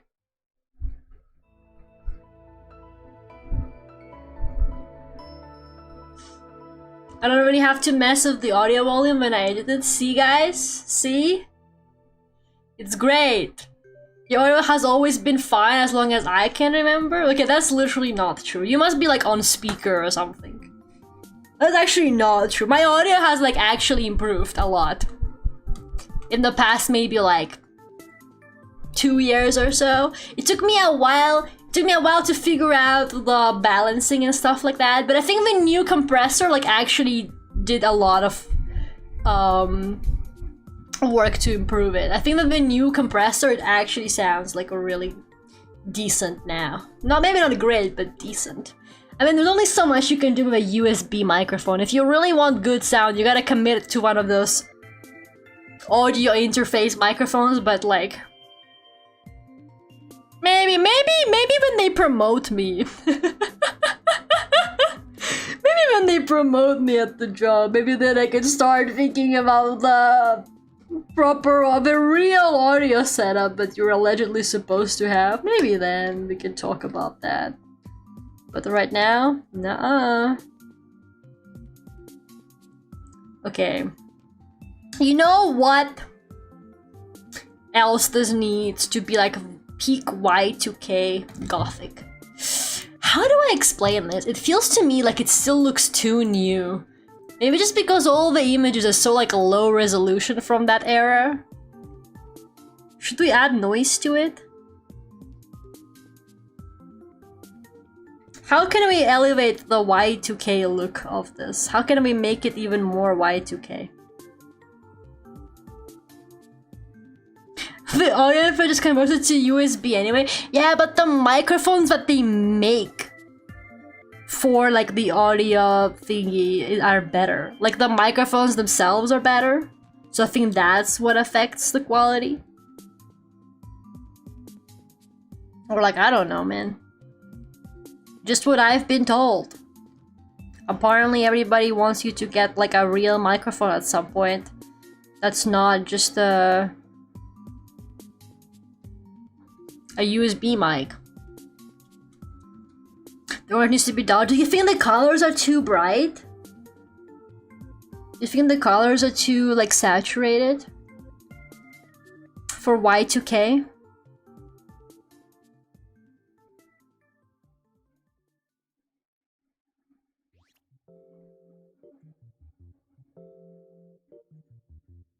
You might be onto something.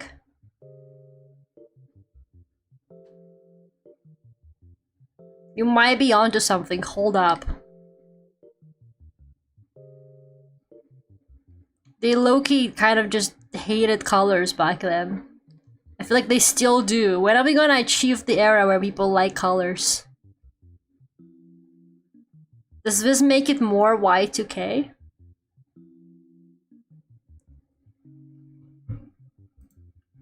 Maybe your audio isn't bad enough? Need that Y2K sound? You're right. You're right. I should scream into the microphone like even more to make it crunchier. I should go back to like the Lara, the original Lara microphone days.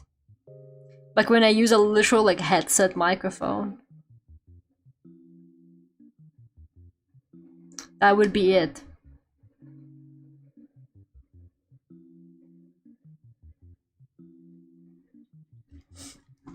Colors are expensive.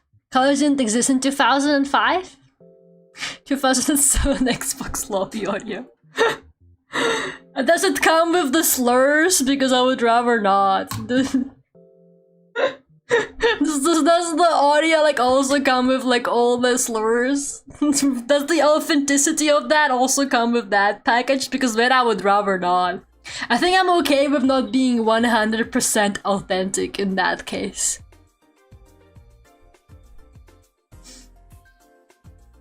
It's only slur. It's only slurs. That's crazy. I don't know. I've never been in an Xbox lobby. I think the slurs are up to you, and yet everybody chooses to do it. Interesting. Yeah. Okay. I think maybe these colors are a bit more retro coded. Yeah, the colors are actually, now that I think about it, the colors are actually quite dull in a lot of these example pictures, even though it's weird because I'm looking at it and I'm like, oh, but it looks saturated. But I guess when you compare it to like some of my colors, so maybe we make it even more desaturated. I don't want to fall into like the too much like filter, because that's like what the TikTok LARPers do to those images. They add this like totally washed out filter. That's too much, if that makes sense. We don't want it to be too much like that. We still want it to look authentic, if that makes sense. So maybe like this.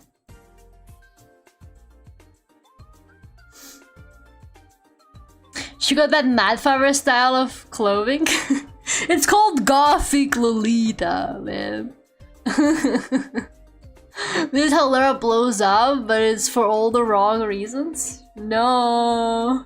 Don't send me to the bridge. Don't send me to the bridge. Watch the back at Pam, and she's getting a new mic because she wants more opportunities for voice acting. Yeah, I think for some like voice acting, because they expect you to be doing it from home for a lot of like smaller voice acting roles. I mean, I don't know, do they even invite you to the studio anymore these days for voice acting? Unless it's something like a big Hollywood production. They probably expect you to be recording from home, so they do probably want you to have like some kind of specific quality microphone that they can work with. I'm sure they do editing later on. But still, I feel like sometimes in games it's like extremely obvious that the people who do the voice acting weren't like actually in the same room when they recorded the lines. Which makes me a bit sad. But like it does definitely come off. Sometimes you can tell. Okay, if you remove the noise, here's like a crazy thing. I'm just gonna save the clip file, but I'm also gonna save it as a JPEG real quick. Maybe that's more of a 90s look though, not gonna lie, but hear me out. Okay, computer, you can relax. I promise you we're almost done. Stop going so crazy with the fan.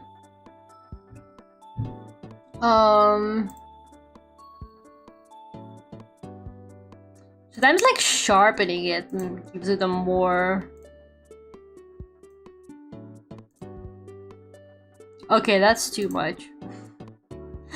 Maybe I should remove the posterization as well, actually. Hold up. Get rid of the posterization. Just save it like this. As a JPEG. I like my posterization too much, man. I can't get enough of it. I don't think they used that back in the day, but I'm obsessed, low-key.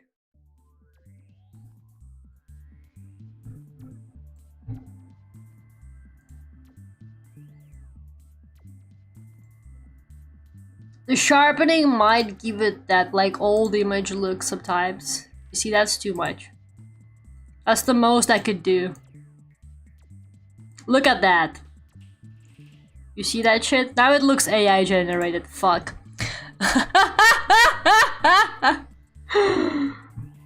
Then you add the noise on top of it.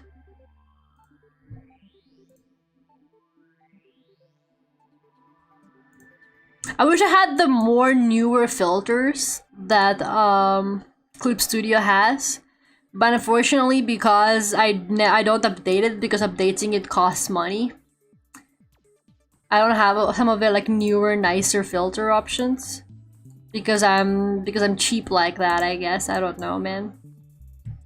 With all the video games I've bought and never played, I could have updated Clip Studio like 500 times, but I never did. Lara had Grok live this whole stream. Yeah, that's why my computer's fan is like going off so much. I don't know, I kind of like the look Sharpen gives off. Do you see this? It's got like this kind of fucked up stuff going on around the edges, but I feel like it's not that noticeable when you zoom out, but it looks really nice when zoomed in. But I think that's more like of a 90s look, to be completely honest with you. I think that's definitely more like of an older, like screen kind of VHS look. Sometimes, especially like the white lines around it. But I kind of like it. I don't know. Might make the noise a bit more as well.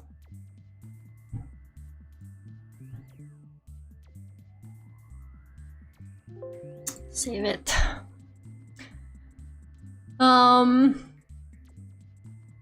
Mint and Phoebe are going to be in school days. I didn't understand if that was like a visual novel or an anime remake. Is that the visual novel or the anime remake? Because they're like, it's gonna have an English dub. And I'm like, I didn't know visual novels got English dubs. I thought they're always in Japanese. I had no idea they even had that. Thank you again for the stream, Lara. Oh my fucking god, I'm literally still here. Stop! I'm almost done, okay? I'm almost done. I'm almost done. You can hold up. You can go in a second. Jeez. Everyone is like, when is she gonna be done with her drawing? So impatient. Look at this. I signed it with the duck. It's the VN? I didn't know VNs had English dubs. I thought they were like always in... I thought they were like always in Japanese. I had no idea they could get English dubs. Okay, this is my final offer on the look of the drawing. I don't know if it looks... Let's compare it to the...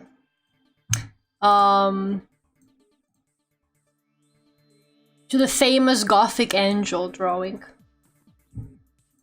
I think that's what we gotta do. We gotta compare it to the famous Goth angel drawing.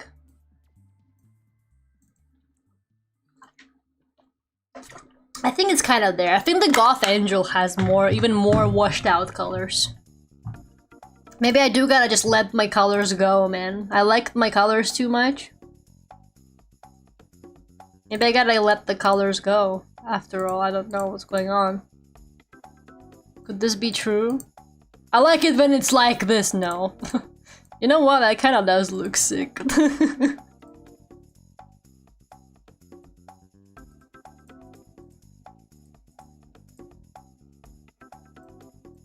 Maybe it's a different shade, to be honest.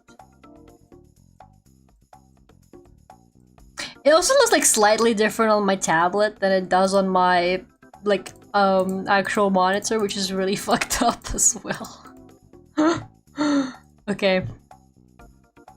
My final offer number 2.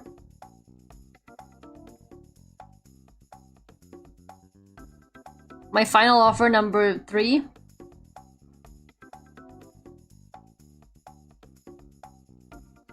The selling point of the VN was that it was like watching an interactive anime. Wait, it has like cutscenes? I didn't know. I never played the VN. Lara, please, it's nap time for us unks. Whatever, you can hold up like 5 more minutes. I think you got the general vibe down, it looks great. You're just saying that because you want me to end stream and you want to go.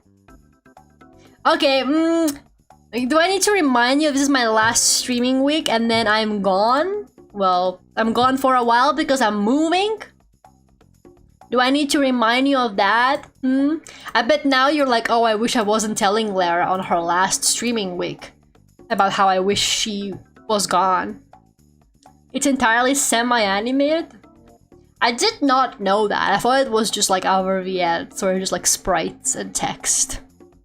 I had no idea they animated the fucking VN. And why did they make an anime if they animated the VN? I've never seen an animated VN. Normally they literally just like sprites. That's crazy. I could go for an all-night stream, Lara, maybe on Saturday. We're gonna try finishing Pragmata. This is Lara's last stream, not clickbait. For another cup of coffee. No! She's graduating. I'm not graduating. Actually, if it gets people to click, then why the hell not? Okay. Fine, I will go to my room. The unks are like, go to your room, Lara. Thank you guys for coming. We are going to... Okay, well, I'm gonna try and stream Friday and Saturday. Hopefully it will be fine. I'm not like entirely sure yet, but it should be happening, and I'm gonna do my best to get as much progress as possible on the games. And then I'm gonna be gone because I am officially finally moving. I've been just like packing my shit for